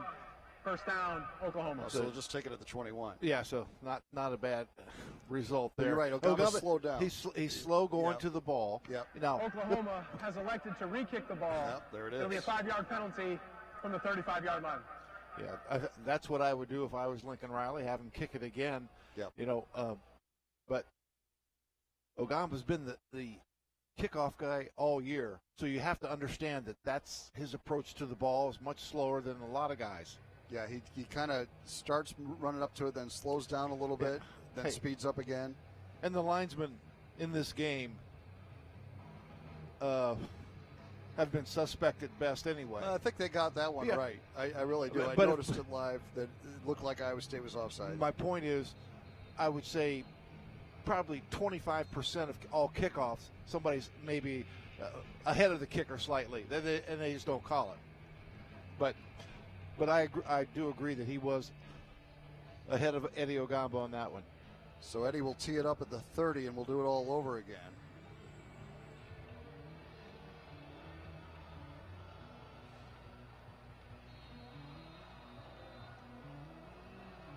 Rambo back there awaiting the second kickoff from Ogamba. Here he comes, hits it, end over end. Going to be taken by Rambo at the 13-yard line, middle of the field. He's across the 25, dances to the left. He's across the 30, still on his feet. and finally run out of bounds. They gained a lot of field position out of that penalty. Yeah, I got them almost 20 yards. Yeah, to the 35-yard line is where Oklahoma went. That's where they'll start. Every day, Iowa farmers are using innovative practices to improve the quality of our water. They're teaming up with ISU experts and others to implement a science-based playbook to conserve natural resources for a better today and tomorrow. Pivot Bio and Iowa's corn farmers care about the water we share. Get in the game and learn more at cleanwateriowa.org. 8:02 remaining in the third quarter. 17-16 Oklahoma. Spencer Rattler starts at the 35. Fake handoff, rolls right, dumps it off to Jeremiah Hall, makes the catch, and then fights his way down the sideline. Greg Eisworth finally runs him out of bounds near the 45-yard line. A gain of 10. It will move the chains for Oklahoma. Yep, good blocking down. He had a couple of nice blocks from a wide receiver out there. We saw Oklahoma start the game with that conservative throw to Hall, then they come back with it to start the second half as well. First down and 10, Sooners from the 45. Rambo doing a good job on the block. And Rattler hands it off. Right side run, McGowan. He cuts it back beautifully, and he gets into Iowa State territory to the 47-yard line before Mike Rose brought him down. But a good run for Seth McGowan. He picked up 7. I mean, he is sudden. He sticks that foot in the ground, and he gets upfield. Freshman running back. You know, when they had starting running back or one of opts out, another transfers to Ohio State. They still got plenty of guys to play that spot. 8 yards on the run for McGowan. 2nd and 2, Oklahoma. And Rattler takes a shotgun snap and wants to throw. He rolls left now. He'll tuck it away and run with it and avoids man. And now a flag down. And he'll be brought down at the 43-yard line of Iowa State, but a flag in the backfield. Okay, it's either a little activity between Eni, Uwazurike, and Tyrese Robinson. Holding, number 52, offense, 10-yard penalty from the previous spot. Still second down. It'll be second and about 12. But once again, Rattler showing that elusiveness. His ability to extend plays, make plays with his feet, you know, and always looking downfield. Wherever there's an Iowa State game to watch, there's a Bud Light there. We have 6:41 remaining in the third quarter. 17-16 Oklahoma leads. They'll face second down and 12 from their own 43-yard line. 3 receivers to the left side, 1 to the right. Rattler looks to throw it, a 3-man rush. He delivers in the crossing pattern to Rambo, makes the catch, but Ryan Vance brings him down at the 41-yard line. That's a loss of 2, and O'Ryan Vance the tackle for loss. Just relentless chasing the speedy Charleston Rambo. Iowa State had some other players there, maybe going to be able to tackle him about the line of scrimmage, but I tell you what, Rambo can make you miss. When you have a shot, you've got to deliver, and now third and long. We're going to find out how loud 15,000 fans can be. Third down and 14 from the 41. Let's see if they can get some pressure on Rattler. The play clock down to 4. Rattler looking to his sideline. Now looks back, takes the snap. They send 4. Rattler stepping up, being chased, runs with it. Left side across the 50s, popped by Mike Rose. But he finished the run, got close to the first down marker, I think a yard shy at the 45. A half yard shy. And he got an incredibly good spot. That's a yard and a half that he got. Of the line to gain, it'll be 4th down. I tell you what, that is a terrible spot. And these guys, they're keeping their offense out there, Eric. Well, of course they are. I mean, they're inside plus territory. I tell you what, they've got a half yard to go. They should have a yard and a half to 2 yards to go. They really should have 2 yards to go. I mean, that was a really bad spot. We've seen them all night. Where's the review guy? 4th down, just inches to go here for Oklahoma from the 45-yard line. Rattler will hand it off. No, he keeps it, now wants to throw it, rolls right, delivers, and it is caught for an Oklahoma first down by Drake Stoops. And he gets out of bounds at the 38-yard line of Iowa State. Well, I'll tell you what, that... You know, I mean, they probably would have gone for it anyway. Maybe. But, I mean, that was a horrible spot, and we've had so many bad spots in this game. Stoops to the 37 of the Cyclones. 1st and 10, Oklahoma. Mike Rose finally wrestled him down. Big conversion for Oklahoma there after they faced a 3rd and 14. And now Rattler will hand it off, and a right side run for Pledger, and room to run. And he gets outside and tiptoes down the sideline, finally run out of bounds near the 32-yard line, I think is where they'll say he stepped out. So it's a gain of 5. I mean, there was a clear block in the back on the contained guy. And Matt Campbell's not real pleased right now, to say the least, with this officiating crew. That's 2 of us. Maybe 3. Can I count you too? You can. Okay. 2nd down and 5 for Oklahoma. They're at the 32-yard line of Iowa State. 4:12 remaining. 3rd quarter. 17-16. Oklahoma leads it. Rattler from the shotgun. 2 receivers right, 1 left. Cyclones inch up toward the line of scrimmage. Rattler wants to throw it. Delivers over the middle. Caught by Stogner. He was hit hard by Eisworth and Young, but he got a first down to the 22-yard line. And the timing was just right for Oklahoma. Yep, really well thrown ball by Spencer Rattler. Eisworth's going to come out. He might have gotten dinged up on that play. Kamani King will enter for him. It's 1st and 10, Oklahoma at the 22-yard line of Iowa State. Cyclones trail by 1. Rattler from the shotgun. 1st and 10 from the 22. He'll give it to Pledger, trying the left side, cuts it back up the middle, gets hit, hangs onto that football, and they'll mark it at the 17-yard line. It's a gain of 5. Lawrence White the stop. Yeah.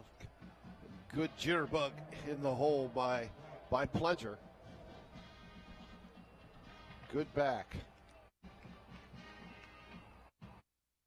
3:09 remaining 3rd quarter. Oklahoma 2nd and 5 at the 17-yard line of Iowa State. Rattler takes the snap. He wants to throw it. He has protection. Now he'll tuck it away and roll to his left and will be brought down by Jake Hummel right near the line of scrimmage. Might have gotten a yard. Hummel got him to the ground. It'll bring up 3rd down and 4.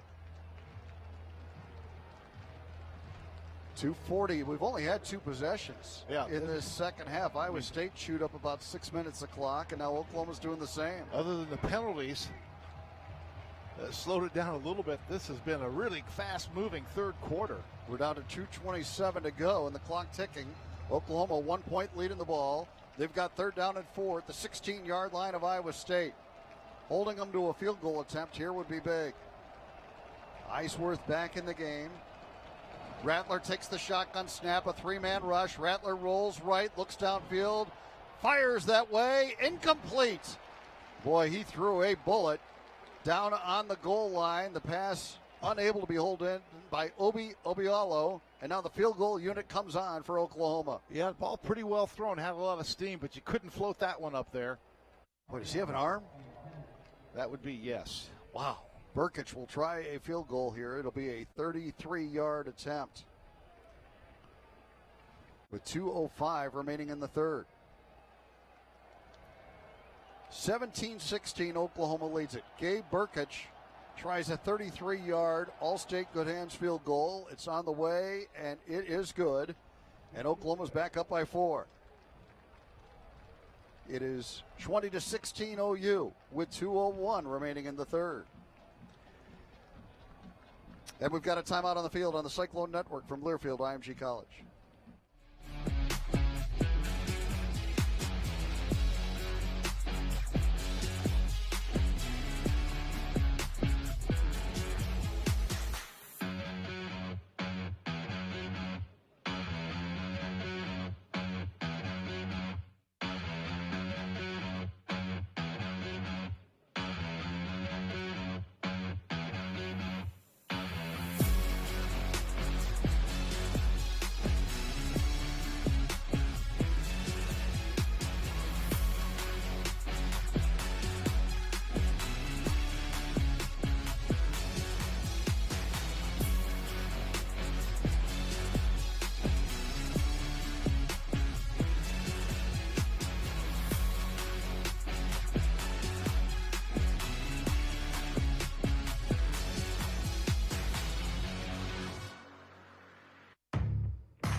Shields, second half. 2:01 to go in the third quarter. A 20-16 Oklahoma lead. Let's get down to Ben Bruns for the Farm Credit Services of America sideline report.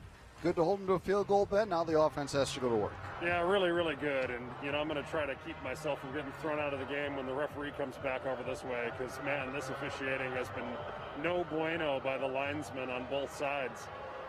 But what do? You get the opportunity to get the ball back and go after it. And Iowa State's offense has been really, really effective in their first series here. And you get the chance to go back at it.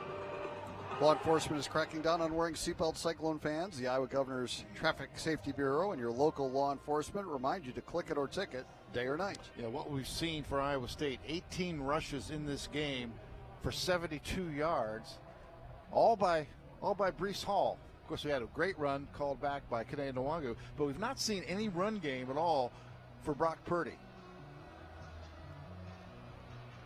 Nwangu awaits the kickoff of Gabe Burkich. Oklahoma has the wind here in the third quarter. Iowa State will have it in the fourth. It's not a big wind. Burkich's kickoff, driven over the head of Nwangu for a touchback, and Iowa State will start at the 25-yard line. We're going to have a timeout on the field. 2:01 remaining in the third, 20-16. Iowa State trails. You're listening to Cyclone Football from Learfield IMG College.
Third quarter, 2:01 remaining. Iowa State will have first and 10 at its own 25, trailing Oklahoma 20-16.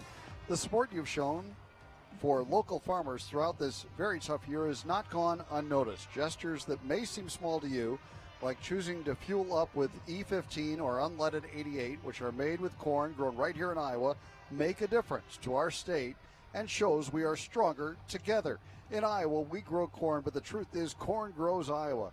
Go to iowacorn.org for more ways that you can support Iowa's corn farmers. Well, third quarter, only a couple minutes remaining. Each team's had a drive. Each team's had an 11-play drive that ended in a field goal. Iowa State, with what we didn't think was a great penalty, would have had a first and goal at about the 2-yard line, but an illegal formation called that back. Iowa State ended up settling for a field goal, and now they get the ball back. Can they move it down the field and get a touchdown? They've scored one touchdown tonight, 3 field goals. 335 yards of total offense in the game for Oklahoma, 271 for Iowa State. First down's just about dead even. Iowa State has it first and 10 at the 25-yard line, operating from right to left here in the third quarter. Brock Purdy, the quarterback, offset to his right is Brees Hall.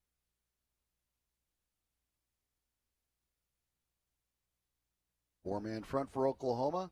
Fake handoff to Hall. Purdy steps up. He's hit as he throws deep downfield for Akers, and it is broken up and falls to the ground, but Brock took a big hit as he delivered that throw downfield, and Akers had double coverage down there and was able to tap it away from Radley Hiles. That's absolutely good job by Landon Akers playing defense that time. You're right, Brock took a pretty good lick, and Sooners almost had a couple of shots at it. Boy, they've gotten pressure all night, haven't they, on Purdy? Well, they've gotten some. No sacks for either team. No, but they've gotten a lot more hits on Purdy than Iowa State's gotten on Rattler. True. Here is Purdy on second down. Another rush coming. He rolls to his right, throws it across his body, incomplete. He was trying to go to Xavier Hutchinson, and it was a little tall for Xavier. Would have been a first down if he was able to haul it in. Now it'll be 3rd and 10 for Iowa State. Yeah, that's where you need Hakeem Butler, somebody about 4 or 5 inches taller. But Xavier didn't have any shot. I mean, Xavier's 6'3", and he's coming on, becoming a really good receiver. 3rd down and 10. We have seen Iowa State twice in this game convert 3rd and 10 or more. They need to do it again here. They trail by 4. 1:46 to go in the third. What kind of pressure do they bring? Here they come. Purdy under some duress, rolls to his right, now in real trouble. Purdy trying to tuck it away, lost the football. He got back on it, I think. Yeah. He did at the 23-yard line. We've got a flag down, I believe, on the far sideline. There might be a hold here. Yeah, Nick Bonito that time trying to chase Brock Purdy, kind of reached out and knocked the ball free as Brock was trying to make a play downfield. A huddle of the officials. 1:11 to play here in the third. Oklahoma leading Iowa State 20-16. And a long discussion.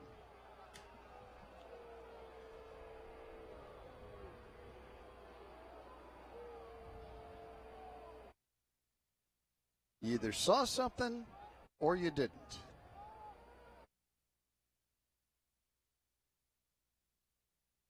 If you want to talk, go out to dinner. Holding, number 6, defense. 10-yard penalty from the previous spot results in a first down. I love the fact that they talked it over. 1 minute 36 seconds, please. Love the fact that they talked it over. It is a defensive hold on Trey Brown, and it is a first down for Iowa State. Well, that was timely. Oh, boy. That's, again, the third time that Iowa State's converted 3rd and 10 or more, but 2 of them have come via the penalty. And now 1st and 10 Iowa State at the 35-yard line. Purdy from the shotgun. Cyclones trail by 4 here in the third quarter. 1:35 to go. Purdy takes the snap. Fakes the handoff to Hall, delivers over the middle. It's caught by Hutchinson, and he breaks free. Inside the 30, inside the 20. It will be a 65-yard touchdown reception. The first of Xavier Hutchinson's career. Just a quick slant. No safety help. And got inside the corner, and that ball just outside, over outstretched hands of the defensive back, and then nobody home to keep Xavier Hutchinson from scoring. And the Cyclones take the lead on the 65-yard touchdown pass from Brock Purdy to Xavier Hutchinson.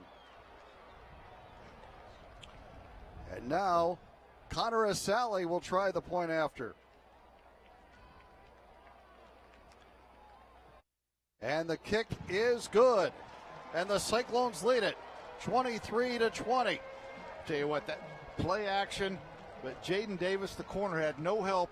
Pat Fields, the free safety, came charging up to try to stop the run.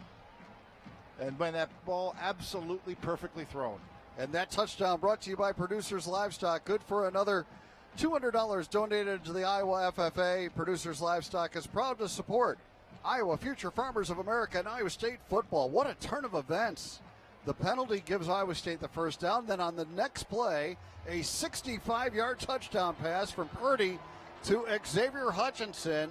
The first touchdown is a Cyclone for Xavier Hutchinson. And the Cyclones lead it by 3 with 1:18 to go in the third. Well, a lot of fireworks going to be happening yet in this game. 1:18 to play in the third. The man, Iowa State has bowed up several times, held them to a couple of field goals, got a couple of stops. And the offense has done well enough. Iowa State now outgaining Oklahoma by 1 yard. I mean, this is how even this game has been. Eddie Ogamba will kick it off with a little juicy wiggle going on.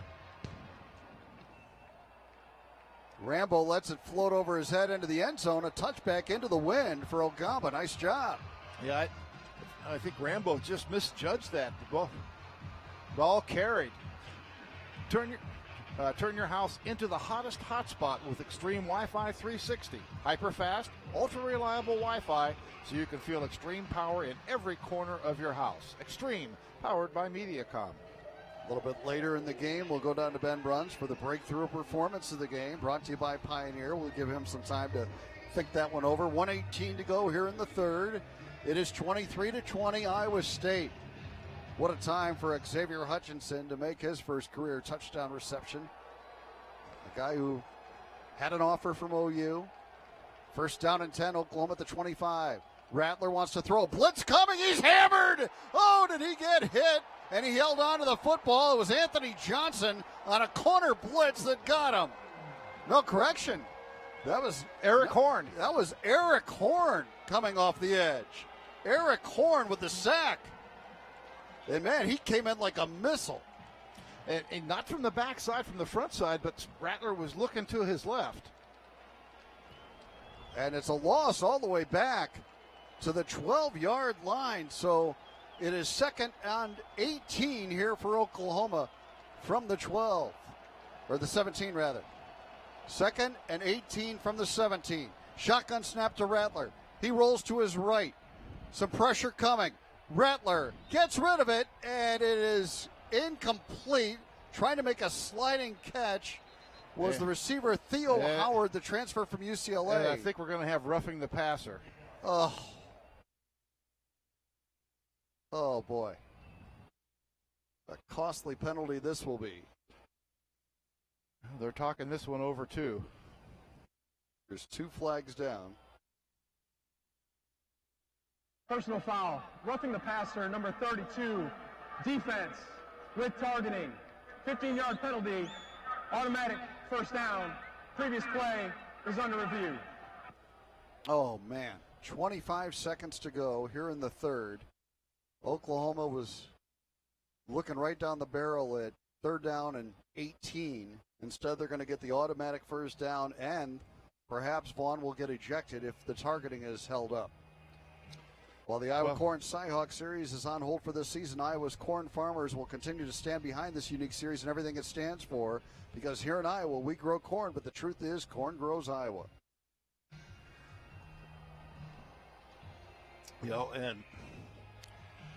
You're excited trying to make plays, but Iowa State, a lot more penalties than they've had in the first couple of games. Rattler delivered it just as Vaughn was arriving, and then Vaughn went up high.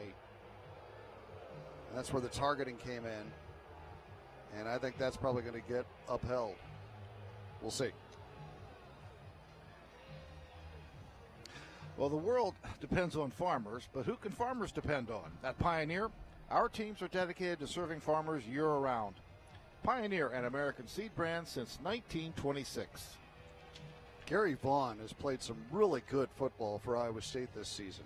He has become a dependable backup Mike linebacker behind Orion Vance. Excellent special teams guy. Yes, he has really played some good football. And it's been great to see him emerge. But a mistake here is going to cost the Cyclones. They lead at 23-20, 25 seconds remaining in the third. We'll see if they uphold the targeting part of the personal foul.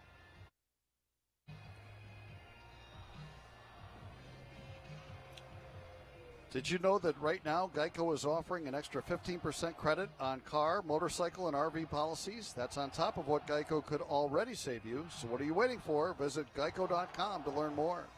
Well, our replay official Jeff Hansen taking a while on this one. He's got help, I'm sure.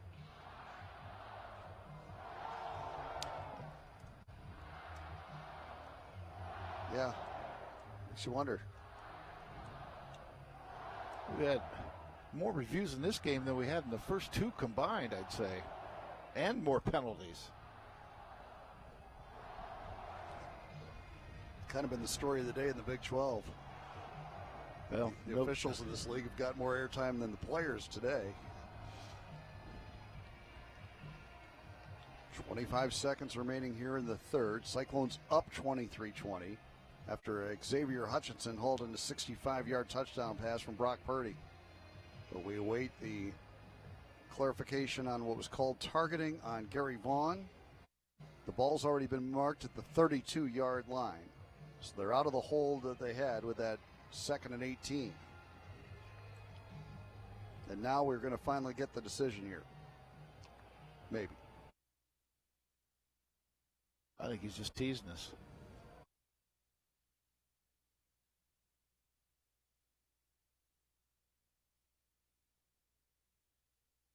Apparently he was. All right. I think we're about ready. After reviewing two aspects on the play, it was an incomplete pass. The targeting is confirmed. Number 32 has been disqualified.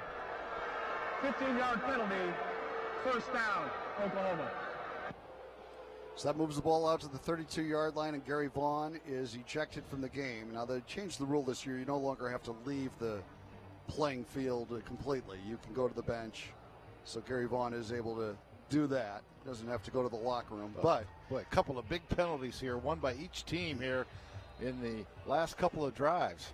So, in fact, a lot of penalties throughout the second half that have been very critical. 1st and 10 from the 32. Handoff McGowan. Left side run. Nowhere to go because he ran right into Eni Uwazurike. And then he throws a haymaker of a right in celebration. Now, that's probably going to be the last play of the third quarter. Nice play by Uwazurike. A loss of a yard on the play. That brings us to the end of the third. 23-20 Iowa State. Don't go anywhere. You're listening to Cyclone Football from Learfield IMG College.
Quarter names.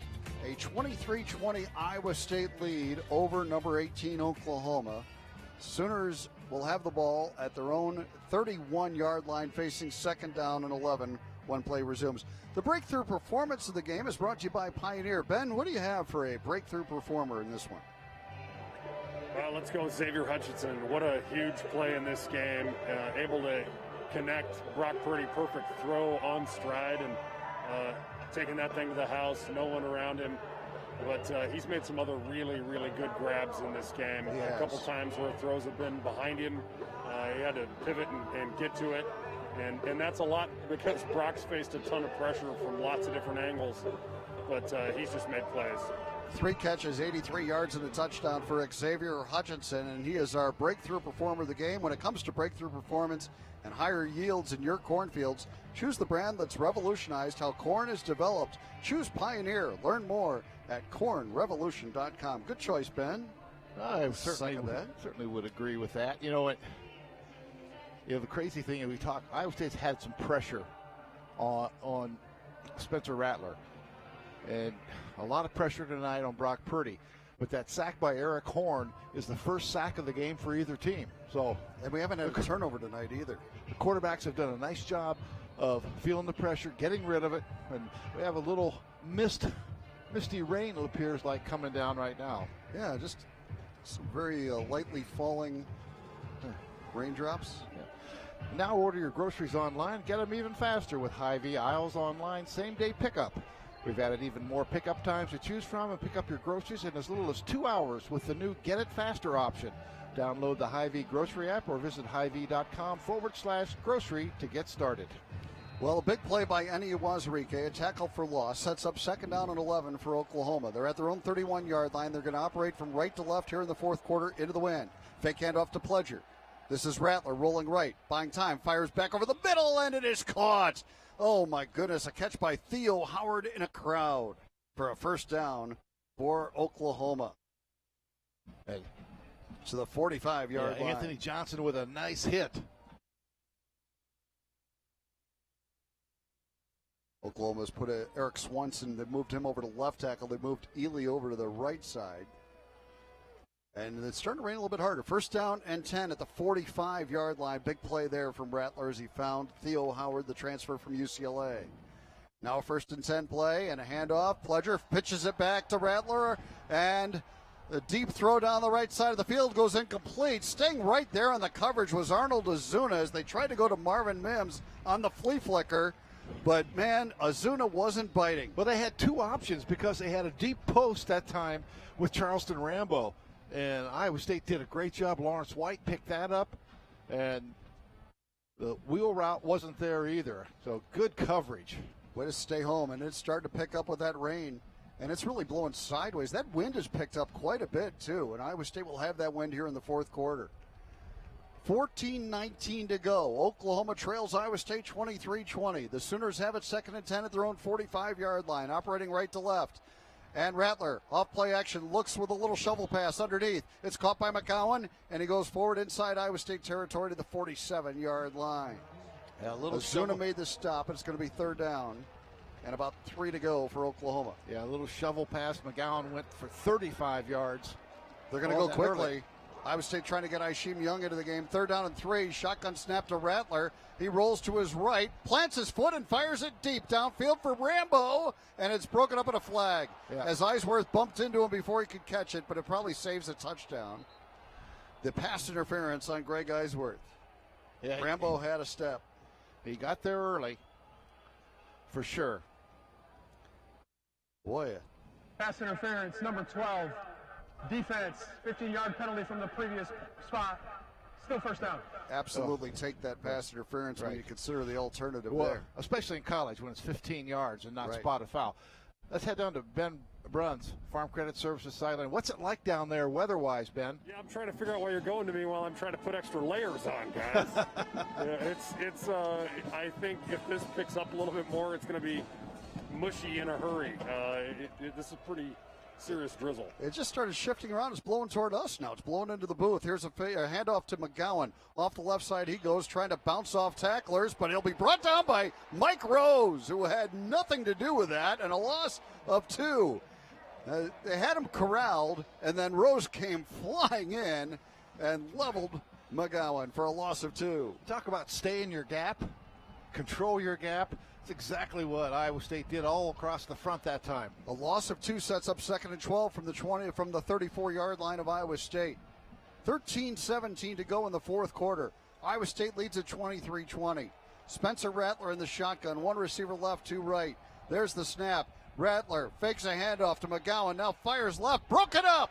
They tried to go to Stogner, but Ishim Young and Lawrence White were there. And they met at the receiver, it goes incomplete, and now it'll be 3rd down and 12 for Oklahoma. Yeah, really good job by the freshman Ishim Young. Knocking that one away, and Iowa State gets Latrell Bankston and Will McDonald. Will McDonald has been doing, instead of pass rushing a lot since he's been in there, he's been doing a lot of spying. Here's a huge play. 3rd down and 12 from the 34-yard line of Iowa State. 13:04 to go in the fourth. Cyclones up 23-20. In the rain here at Mid-American Energy Field at Jack Trice Stadium. Shotgun snap to Rattler. Blitz coming. He rolls to his right to try to buy time. Rattler in trouble. Fires it deep downfield. Has a man. Incomplete. Right through the hands of Theo Weiss. Oh, Rattler made a great throw on the run, but Weiss couldn't haul it in. And now it's 4th down. Well, the Cyclones get a break there. Well, they're probably going to go for it here. I mean, it's a 50-yard field goal into the wind. That throw by Rattler was perfect, and Weiss just couldn't bring it in. It was right through his hands. Well, they are going to try the field goal. And it's a long one. It's going to be a 51-yard field goal try for Gabe Burkich to try to tie it. And Oklahoma's going to have to take a timeout. Yeah, we're down to 2 on the play clock. They're just getting a guy in there. So here is the timeout called by OU. But now each team has had to take a timeout here in the second half. Has called their first charge timeout of the second half. We'll see if they change their minds again. They had their field goal unit out there once. Well, Burkich isn't going anywhere. We're going to take the timeout with them here. We've got 12:54 to go in the fourth. Iowa State leading 23-20. We take the break on the Cyclone Network from Learfield, IMG College.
Second half. We have 12:54 to go. We're in the fourth quarter. Iowa State leads Oklahoma 23-20.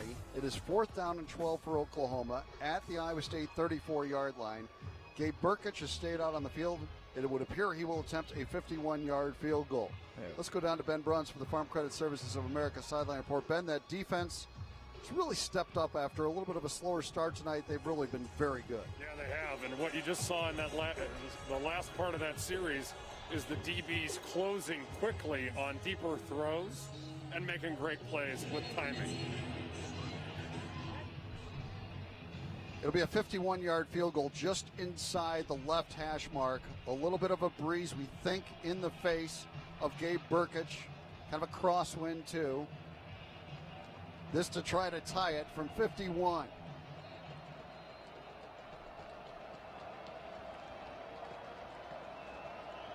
Burkich, the All-American kicker. Missed a 54-yarder earlier. Snap and hold are good. Kick on the way, end over end. And he got it. Burkich connects from 51, and we are tied at 23. Big-time kick right there, right down Main Street with a little to spare. 12:48 remaining in the fourth quarter. We're tied at 23. Size Locker Room, the official store of Iowa State Athletics, is your local destination with the best selection of Cyclone hats, tees, sweatshirts, jackets, tailgating items, and more. Let Size Locker Room help you find the fit and look to represent your Cyclones. Visit us at 806 South Duff Avenue in Ames or shop anytime at sizelockerroom.com. Good football game, Eric. You said it during the break.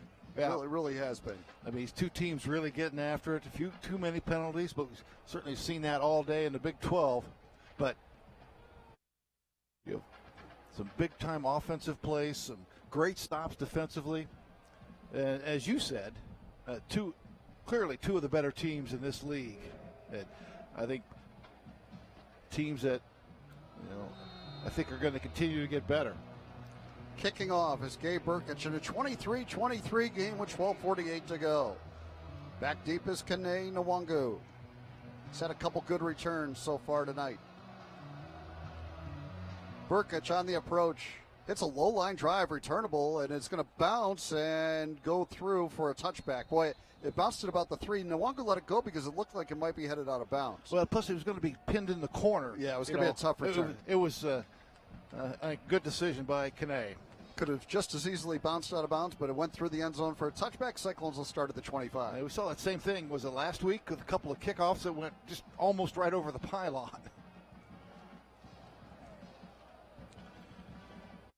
Fourth quarter, 12:48 to go. Iowa State starts in a 23-23 game from its own 25-yard line. Brees Hall, the running back. He and Xavier Hutchinson line up the backfield. Now Hutchinson in motion. Purdy from the shotgun. Oklahoma shifting around. There's the snap. Purdy hands it off to Hall, and he goes up the middle for maybe a yard to the 26. Yeah, pretty tough sledding in there with Winfrey. Yeah, Thomas in there as well. We've been very impressed with Perion Winfrey, the junior college nose guard. 6'3", 297. He's wreaked havoc in the middle for Oklahoma. Iowa State gets Sean Shaw in. Second down and 9 for Iowa State from its own 26. Two receivers right, one left. Purdy from the shotgun. He'll hand it to Hall off the right side. Great cut. And he stays on his feet and gets out to the 33-yard line. That's a gain of 7. Boy, that one-step jab, and off he goes, and he got 7. If he could have kept his balance, he would have had a lot more. Yeah, just kind of undercut him there. It was, Turner Yell coming up from the safety spot, kind of cut his leg out from under him, but great job keeping his balance and getting about 3 or 4 more yards. So now 3rd down and 2 for Iowa State from its own 33-yard line. 3 tight ends in the game, all to the left side of the formation. Purdy takes the snap. Big 3rd and 2 play here. Purdy delivers left, caught by Hall. First down and more. Brees Hall to the 41-yard line. A gain of 8. Bradley Hiles made the stop. Just excellent job by Brees Hall. First catch of the night. The trust they have in that running back to make a play in that situation. He has really become the bell cow of that backfield. 11:07 remaining in the fourth quarter. Iowa State and Oklahoma tied at 23. First down and 10 Iowa State at its own 41-yard line. Under center is Purdy. And he'll pitch it to Hall. Left side run. Brees with a cutback, and he fights forward for a couple. He got out to the 43-yard line. A gain of 2 on the run for Hall. Meade made the stop for Oklahoma. It'll be 2nd down and 8 for Iowa State, and Kaneda Wangu enters the game. Let's go down to Ben Bruns for the Farm Credit Services of America sideline report. Ben. Guys, totally different look there for Iowa State. Under center, and then you get that bootleg action off the backside of it. That'll be interesting if they come back to that. Hall kind of hobbling out of the game as Nwangu comes in. Brees might have been hurt on that play. 2nd down and 8. Iowa State from the 43. Shotgun snap to Purdy. One hands it. Now pressure coming. He lost the football, and Oklahoma's on it. They got the recovery from Josh Ellison, and Oklahoma recovers the Purdy fumble. The first turnover of the game at the 40-yard line of Iowa State. Isaiah Thomas stripped it, and it was Ellison that came up with the recovery. Yeah, he just got outside. Recovered by the defense. First down, Oklahoma. Got outside Joey Ramos that time and put the pressure on and right in the face of Brock Purdy. And Brock could not hang on. Didn't see it. Brock was looking left, and he just stripped him right across the arm. Oh, boy. The only turnover of the night. They recover it at the 39-yard line of Iowa State. Oklahoma will have it with a tie game and 10 minutes to go here in the 4th. Now the referee's stopping things. I don't know what's the hold up here. They had the clock running, and it looked like off we go, but not sure what the delay is. I mean, they haven't taken an official timeout.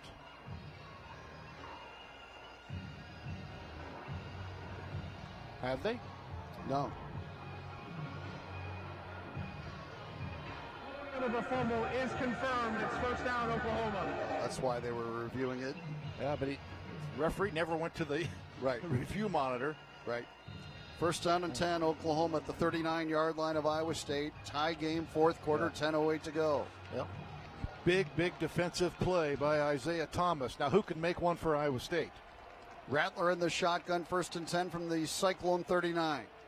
Rattler will hand it off the left side, a good hole, and a nice run by Pledger. He lost his helmet, got to the 33-yard line of Iowa State and picked up 6.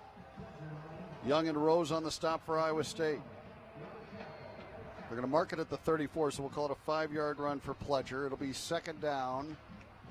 6. It's the 2nd down and 4 for the Sooners.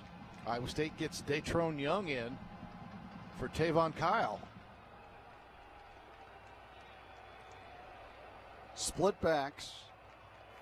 Rattler in the shotgun. 2nd down and 4 for Oklahoma from the 33 of Iowa State. And a handoff goes to McGowan, who bursts up the middle with a big hole and fights through a tackle and now spins forward inside the 20-yard line to the 19 of Iowa State. Hard running from McGowan. He's a violent runner. He picked up 14. 5'9", but man, explosive. Kept those legs going. Will McDonald enters. A 14-yard run for McGowan. 1st and 10, Oklahoma at the 19-yard line of Iowa State.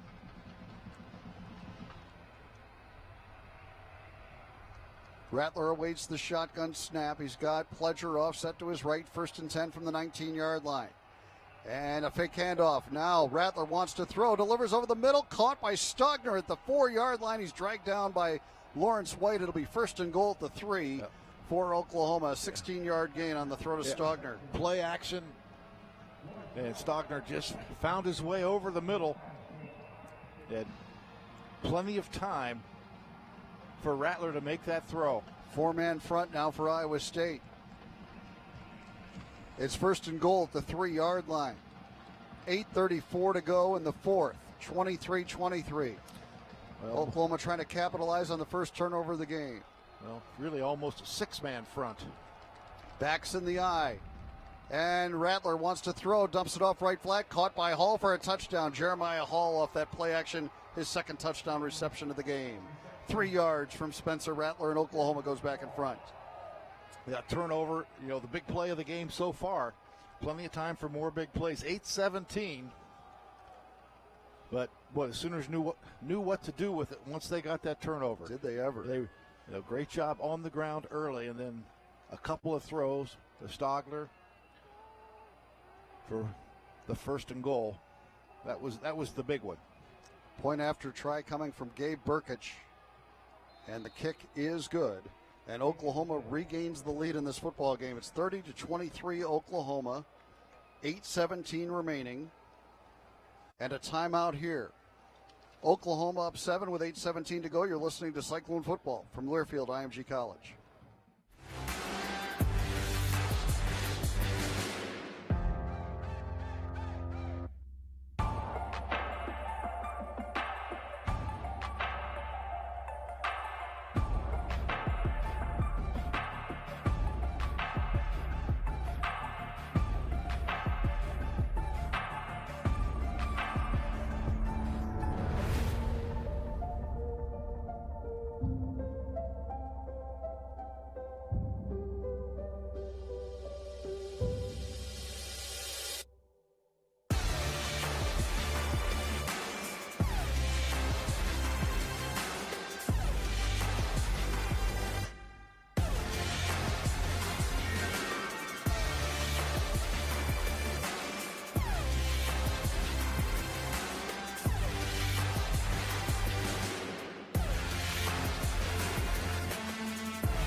Or cash up to $1.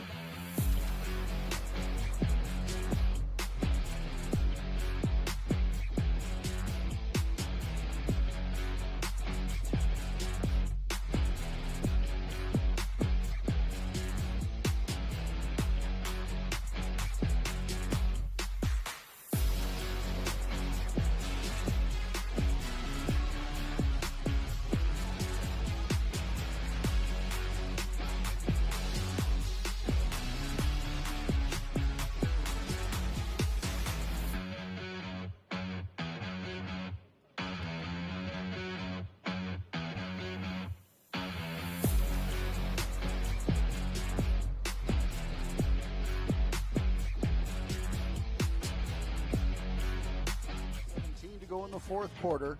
Oklahoma regains the lead, 39-yard drive after the turnover by Iowa State, and Jeremiah Hall, his second touchdown reception of the game. It's 30-23 Sooners. Enjoy peace of mind in these changing times with the Medicare supplement plan. 9 out of 10 stay with year after year from Walmart Blue Cross and Blue Shield. Visit walmart.com/benefit of blue. Well, 8:17 to play, 30-23 Iowa State down. Rain falling now. Breeze maybe picking up a little bit. Hey, you're going to beat a great team. You got to come through a little adversity, and that's adversity struck a great play by Oklahoma to force the turnover, their first sack of the night. And now Iowa State's got the answer. Burkich will kick it off, and Kene Nwangu is back deep for Iowa State, along with Tariq Milton. Milton hasn't played hardly at all, I don't think, offensively. He had that one deep catch. I think it was a 44-yarder for Milton, but he hasn't played much offense. Here is Burkich approaching. And this is going to be Nwangu taking it at the 3-yard line, right side of the field, angles back toward the middle, 15, 20, 25, 30, 35, 40. Kene Nwangu down the left side, outruns Burkich down the sideline, and he is going to take it out of bounds inside the 15. Kene Nwangu with a big kickoff return all the way to the 14-yard line of Oklahoma. Yeah, just shoved out by Woody Washington. An 83-yard return for Nwangu. Well, the biggest special teams play of the night so far. Sets Iowa State up. And let's see, Breece Hall. He thought he might have been shaken up a little bit, got dinged. He's going to be out there. They're going to put it at the 13-yard line, so I think it's an 84-yard kickoff return officially for Kene Nwangu. And here comes Brock Purdy in the Case IH red zone. But Nwangu's had 3 excellent kickoff returns. That was the best of the night. Here's a quick snap and a handoff to Hall. Brees Hall up the middle. Fights his way to the 11. Picks up 2. 7:55 remaining in the fourth quarter. Oklahoma 30. Iowa State 23. An 84-yard kickoff return by Kene Nwangu has the Cyclones threatening. They're in the Case IH red zone at the 11-yard line. 2nd down and 8 coming up. Purdy from the shotgun. And Brock will throw it to the right side for Kohler, and it's a flag for pass interference here, we think, on Bradley Hiles, as he was hand fighting with Kohler in the end zone. I believe it'll be pass interference on Oklahoma. Yes, it will. Pass interference, number 44. Defense. Foul occurred in the end zone. The ball replaced at the 2-yard line. It's an automatic. First down. 1st and goal at the 2 after the pass interference penalty. We've seen several of them on Oklahoma tonight, and usually Bradley Hiles has been the guilty party. Well, he got burned on a couple of other plays too, but he's just hanging on to Charlie Kohler, pulling his jersey as Charlie goes up to try to make the play. But once again, part of that, John, is the trust that Brock Purdy has in Charlie Kohler to make a play, and even if he can't make it, to make sure nobody else picks it off. 1st and goal from the 2. Purdy from the shotgun. Hall offset to his left. Tight formation. Purdy will run it left. Touchdown, Brock Purdy! His first carry of the night. And the Cyclones with an opportunity to draw even after Brock Purdy takes it 2 yards for the touchdown. All set up by Kene Nwangu's 84-yard kickoff return. Brees Hall with a nice block. As the fake to him, and then Brock right off the left side. How about that answer from Iowa State? Yeah. 7:26 to play. A lot of football yet, almost half of the fourth quarter. Connor Asali to try the all-important point after. Snap and hold are good. Kick on the way, and it's good, and we're tied at 30 with 7:26 remaining. And that touchdown brought to you by Producers Livestock. Good for another $200 donated to the Iowa FFA. Producers Livestock is proud to support Iowa Future Farmers of America and Iowa State football. Timeout on the field. Cyclones and Sooners tied at 30 with 7:26 to go on the Cyclone Network from Learfield IMG College.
Welcome back to the Wellmark Blue Cross Blue Shield. Second half, 7:26 to go in the fourth. Iowa State, Oklahoma tied at 30.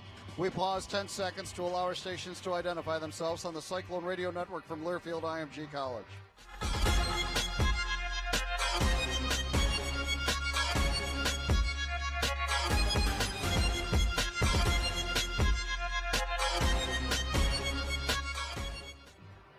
Eddie Ogamba will kick it off for Iowa State. That huge kickoff return, 84 yards by Kene Nwango, set up the 2-yard touchdown run by Brock Purdy. Then a pass interference penalty.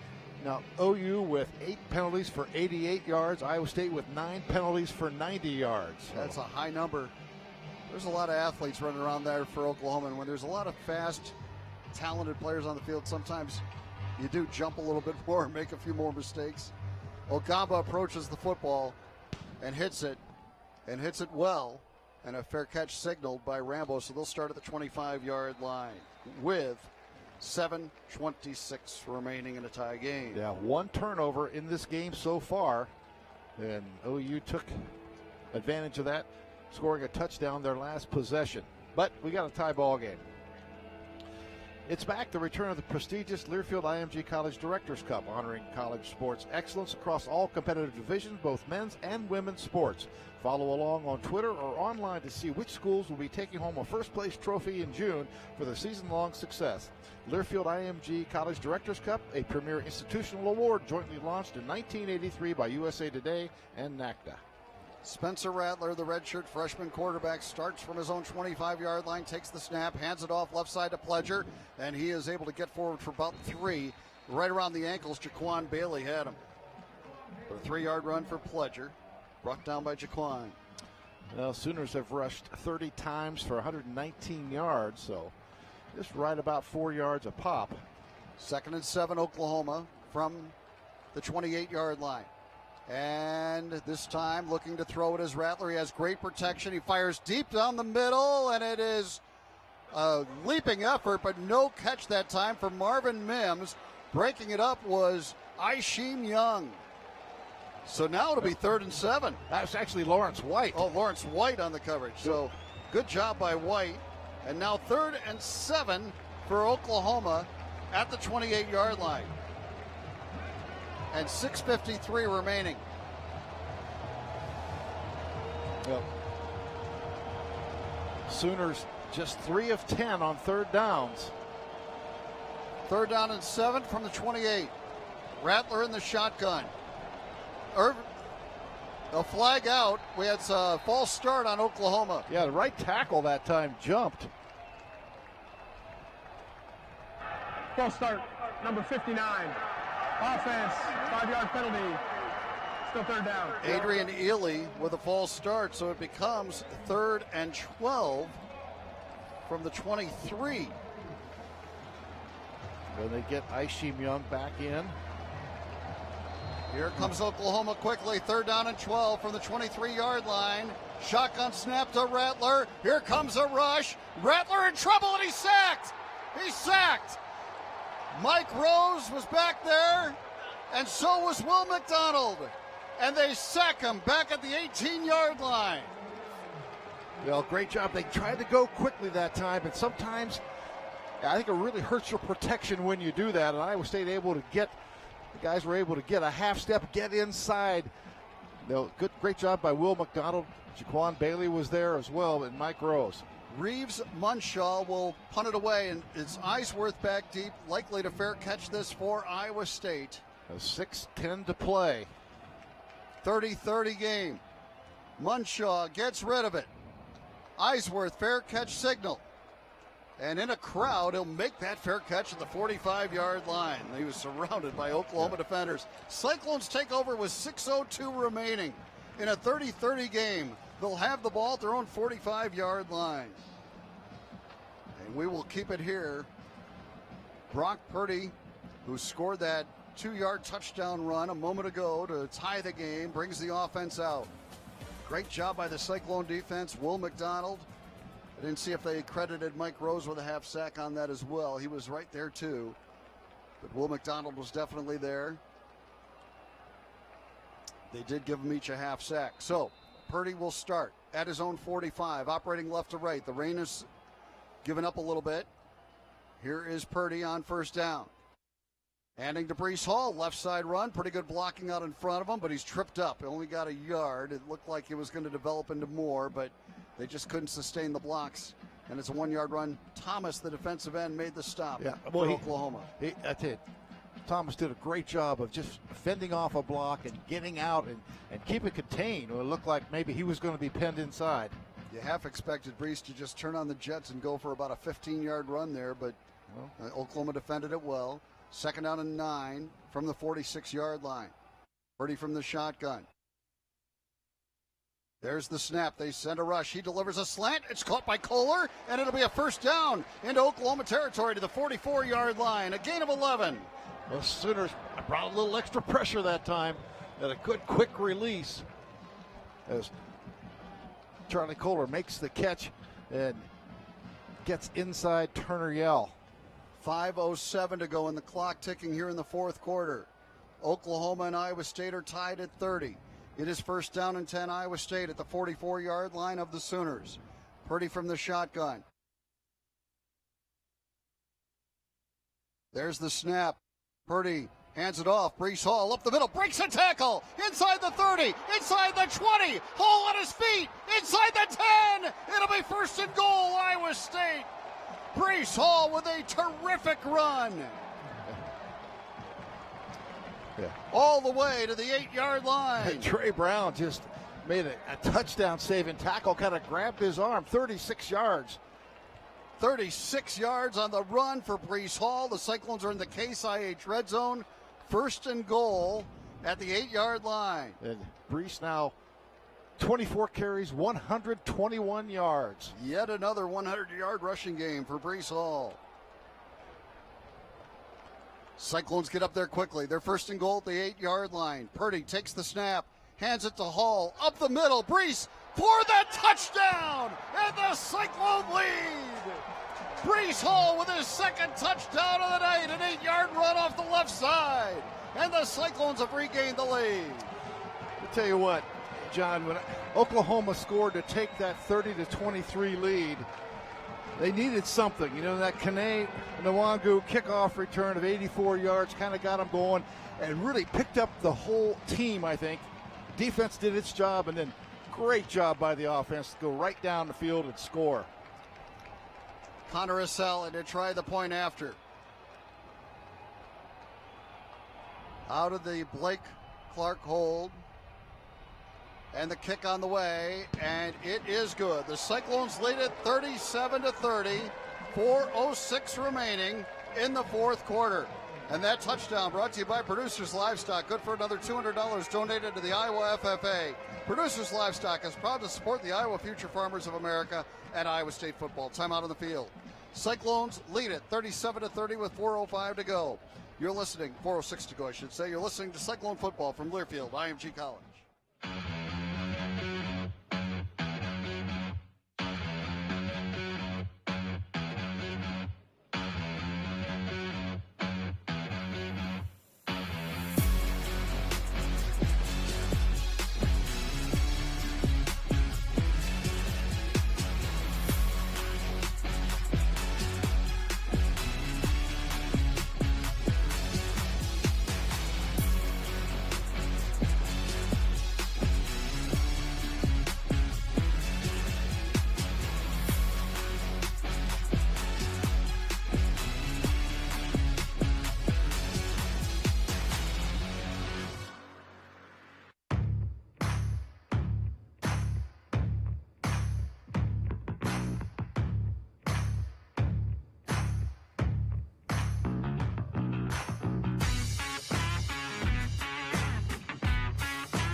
second half. 4:06 to go in the fourth. Iowa State ahead of Oklahoma, 37-30. Let's go down to Ben Bruns for the Farm Credit Services of America sideline report.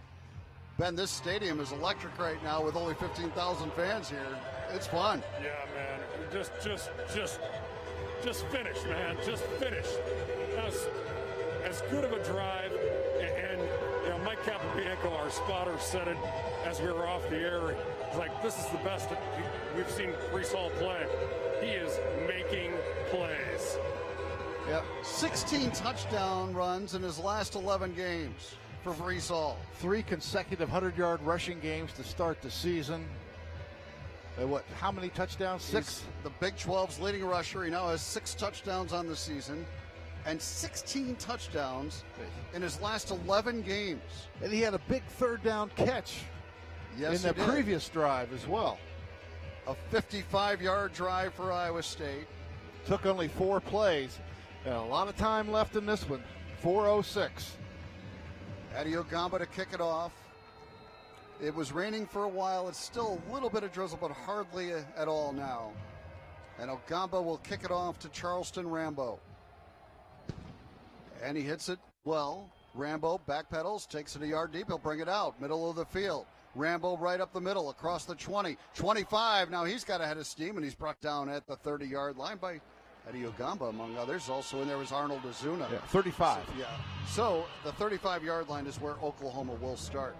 Your perfect car is here. LaPorte City Auto Sales specializes in getting you into the right car at the right price right now.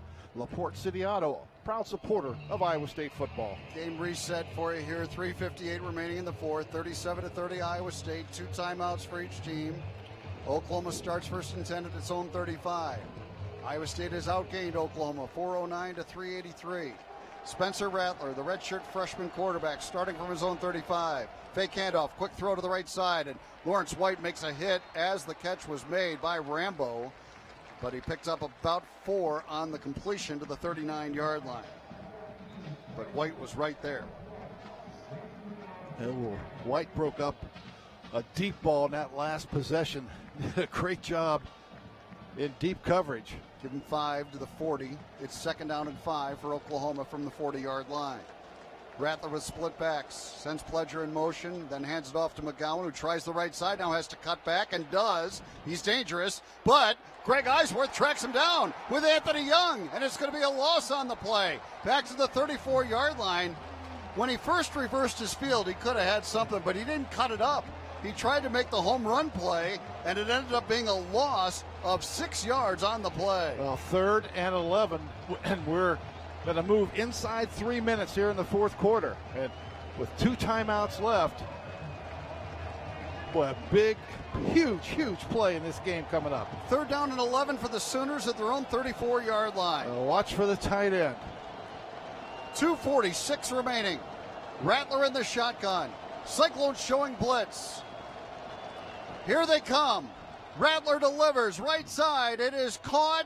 They'll need to break a tackle to get the first down. They won't do it. A great open field tackle is made by Will McDonald out there in coverage at the 40-yard line. So they're about 5 yards shy. Well, the last play was big, and now this is the ball game. If they don't make it. You'd think. Yeah, pretty much. 4th down and 4 from the 41-yard line of Oklahoma.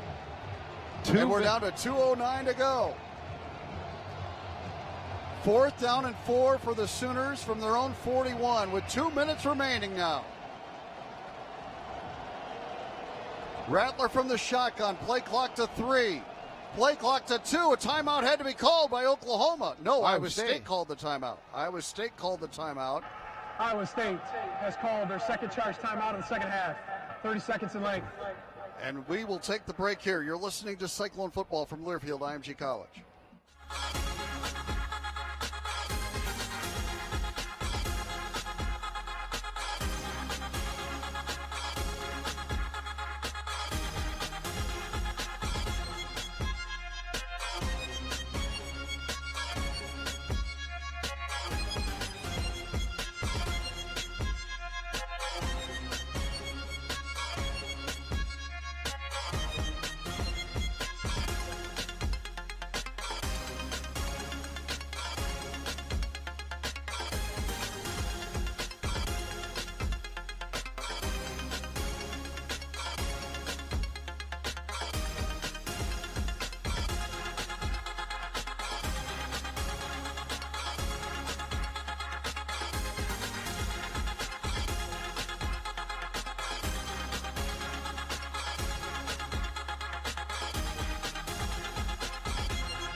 4th down and 4 from the 41. A throw to the right side. Rambo makes a leaping catch and the first down to the 49-yard line. An 8-yard gain on the 4th and 4 play. And a good throw by Rattler. Rambo went up high to get it. 1st and 10, Oklahoma. From the 49, Cyclones trying to get a man off the field, Jaquan Bailey. And now a timeout is called. A timeout called by Iowa State, their final timeout. Iowa State has called their third and final charge timeout. And we'll take the break with them. You're listening to Cyclone Football from Learfield IMG College.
Blue Shield second half, 147 to go in regulation. 37-30, Oklahoma trails Iowa State. Now 1st and 10 from their own 49. They're going to hand it off. Pledger, left side run, brought down by Mike Rose in Iowa State territory at the 46-yard line. 1:38 to go in the clock ticking. Yeah. Still 2 timeouts left for the Sooners. And they'll go quickly. Rattler up there, ready to go. 1st and 10 from the Cyclone 46. Rattler drops. Here comes a rush. He gets hit as he throws. Delivers to the right side, incomplete. That was Mike Rose with a quarterback hurry.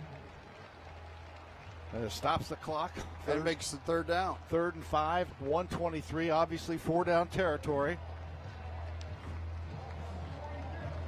3rd and 5 at the Iowa State 46 with 1:23 to go. Iowa State leads at 37-30. 2 receivers left, 1 right. Rattler in the shotgun. 3rd down and 5. Rattler drops, looks, delivers over the middle. It's caught by Jeremiah Hall. He'll have the first down. He's gang tackled at the 34-yard line. 1:14 to go in the clock ticking. They'll move the chains now. We're down to 1:12. 1st and 10, Oklahoma from the 34. Rattler wants to throw it off play action. He delivers deep down the middle of the field. It is intercepted by Aisheem Young, and the Cyclones have the football. Aisheem Young picked it off in the end zone. Yeah, going for Charleston Rambo. And Aisheem just playing that safety spot. Ball overthrown. What a play. Aisheem Young with his first career interception. What a time to do it. And the first turnover of the game for Iowa State against the Sooners. My goodness. Lincoln Riley is going nuts on the Oklahoma sideline. But Aisheem Young with his first career pick with 1:02 to go. 2 timeouts for the Sooners. Just hang on to the pigskin, fellas. Line of scrimmage the 20, 1:02 remaining. Iowa State ahead 37-30. Purdy in the shotgun. And he'll hand it off to Brees Hall. Up the middle he goes and fights forward for about 5 yards. And Oklahoma will get a timeout right away. They'll give it a 4-yard gain. Not in a great spot again at the 24. Timeout, Oklahoma. Second charge of the half. 30 seconds in late. Well, Iowa State can do, and keep in mind, they run another play, say it takes 5 seconds, it'd be 52. Right. Oklahoma takes their final timeout, and then you're going to have a 40-second clock after 3rd down. And you can run it way down. We saw safety taken today in one game. But, Oklahoma has not lost back-to-back games since 1999 in Bob Stoops' first season. In regular season. Right. Oklahoma was ahead 30-23 early in the fourth quarter, but Brock Purdy a 2-yard touchdown run after that 84-yard kickoff return by Kene Nwangu. Then the Rose and McDonald sack killed a Oklahoma drive. Cyclones scored it on the 8-yard touchdown run by Hall. They're up 37-30, 57 seconds remaining. Second down and 6 from the 24. One timeout remaining for Oklahoma. Purdy will hand it off to Hall. Left side run. He's wrapped up and brought down. He got a yard, and timeout called by Oklahoma.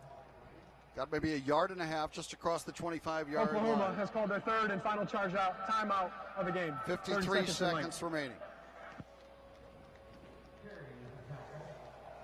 Isheem Young's interception, the first turnover of the night for Oklahoma. Third down and 5 coming up for Iowa State after this final timeout for OU. Breece Hall, 27 carries, 134 yards. How about this total yardage? Each team with 414 yards. It's been a tremendous football game. Quarterback rating, 152.2 for Rattler, 152.7. This has been a pretty close game, John. It has been nip and tuck the whole way.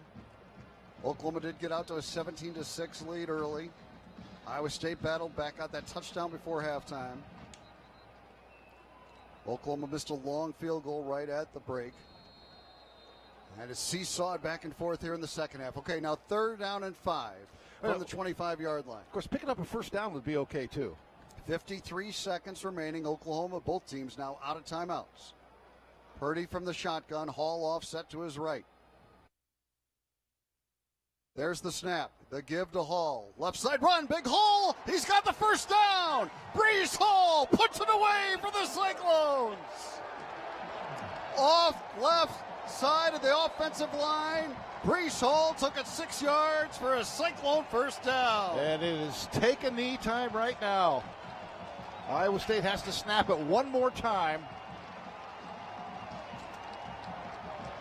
Well, these Oklahoma-Iowa State games the last 4 years, John, have been nail-biters and tremendous, and Iowa State's going to win half of them.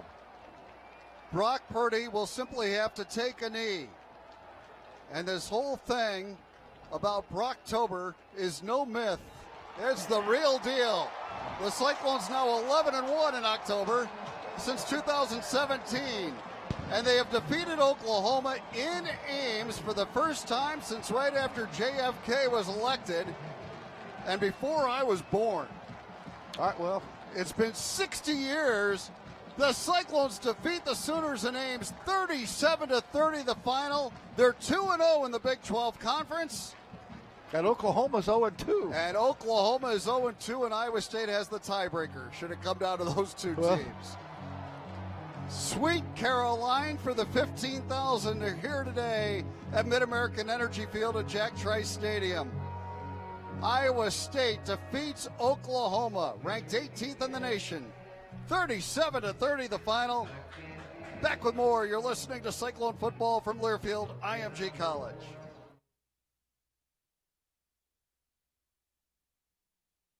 IMG College.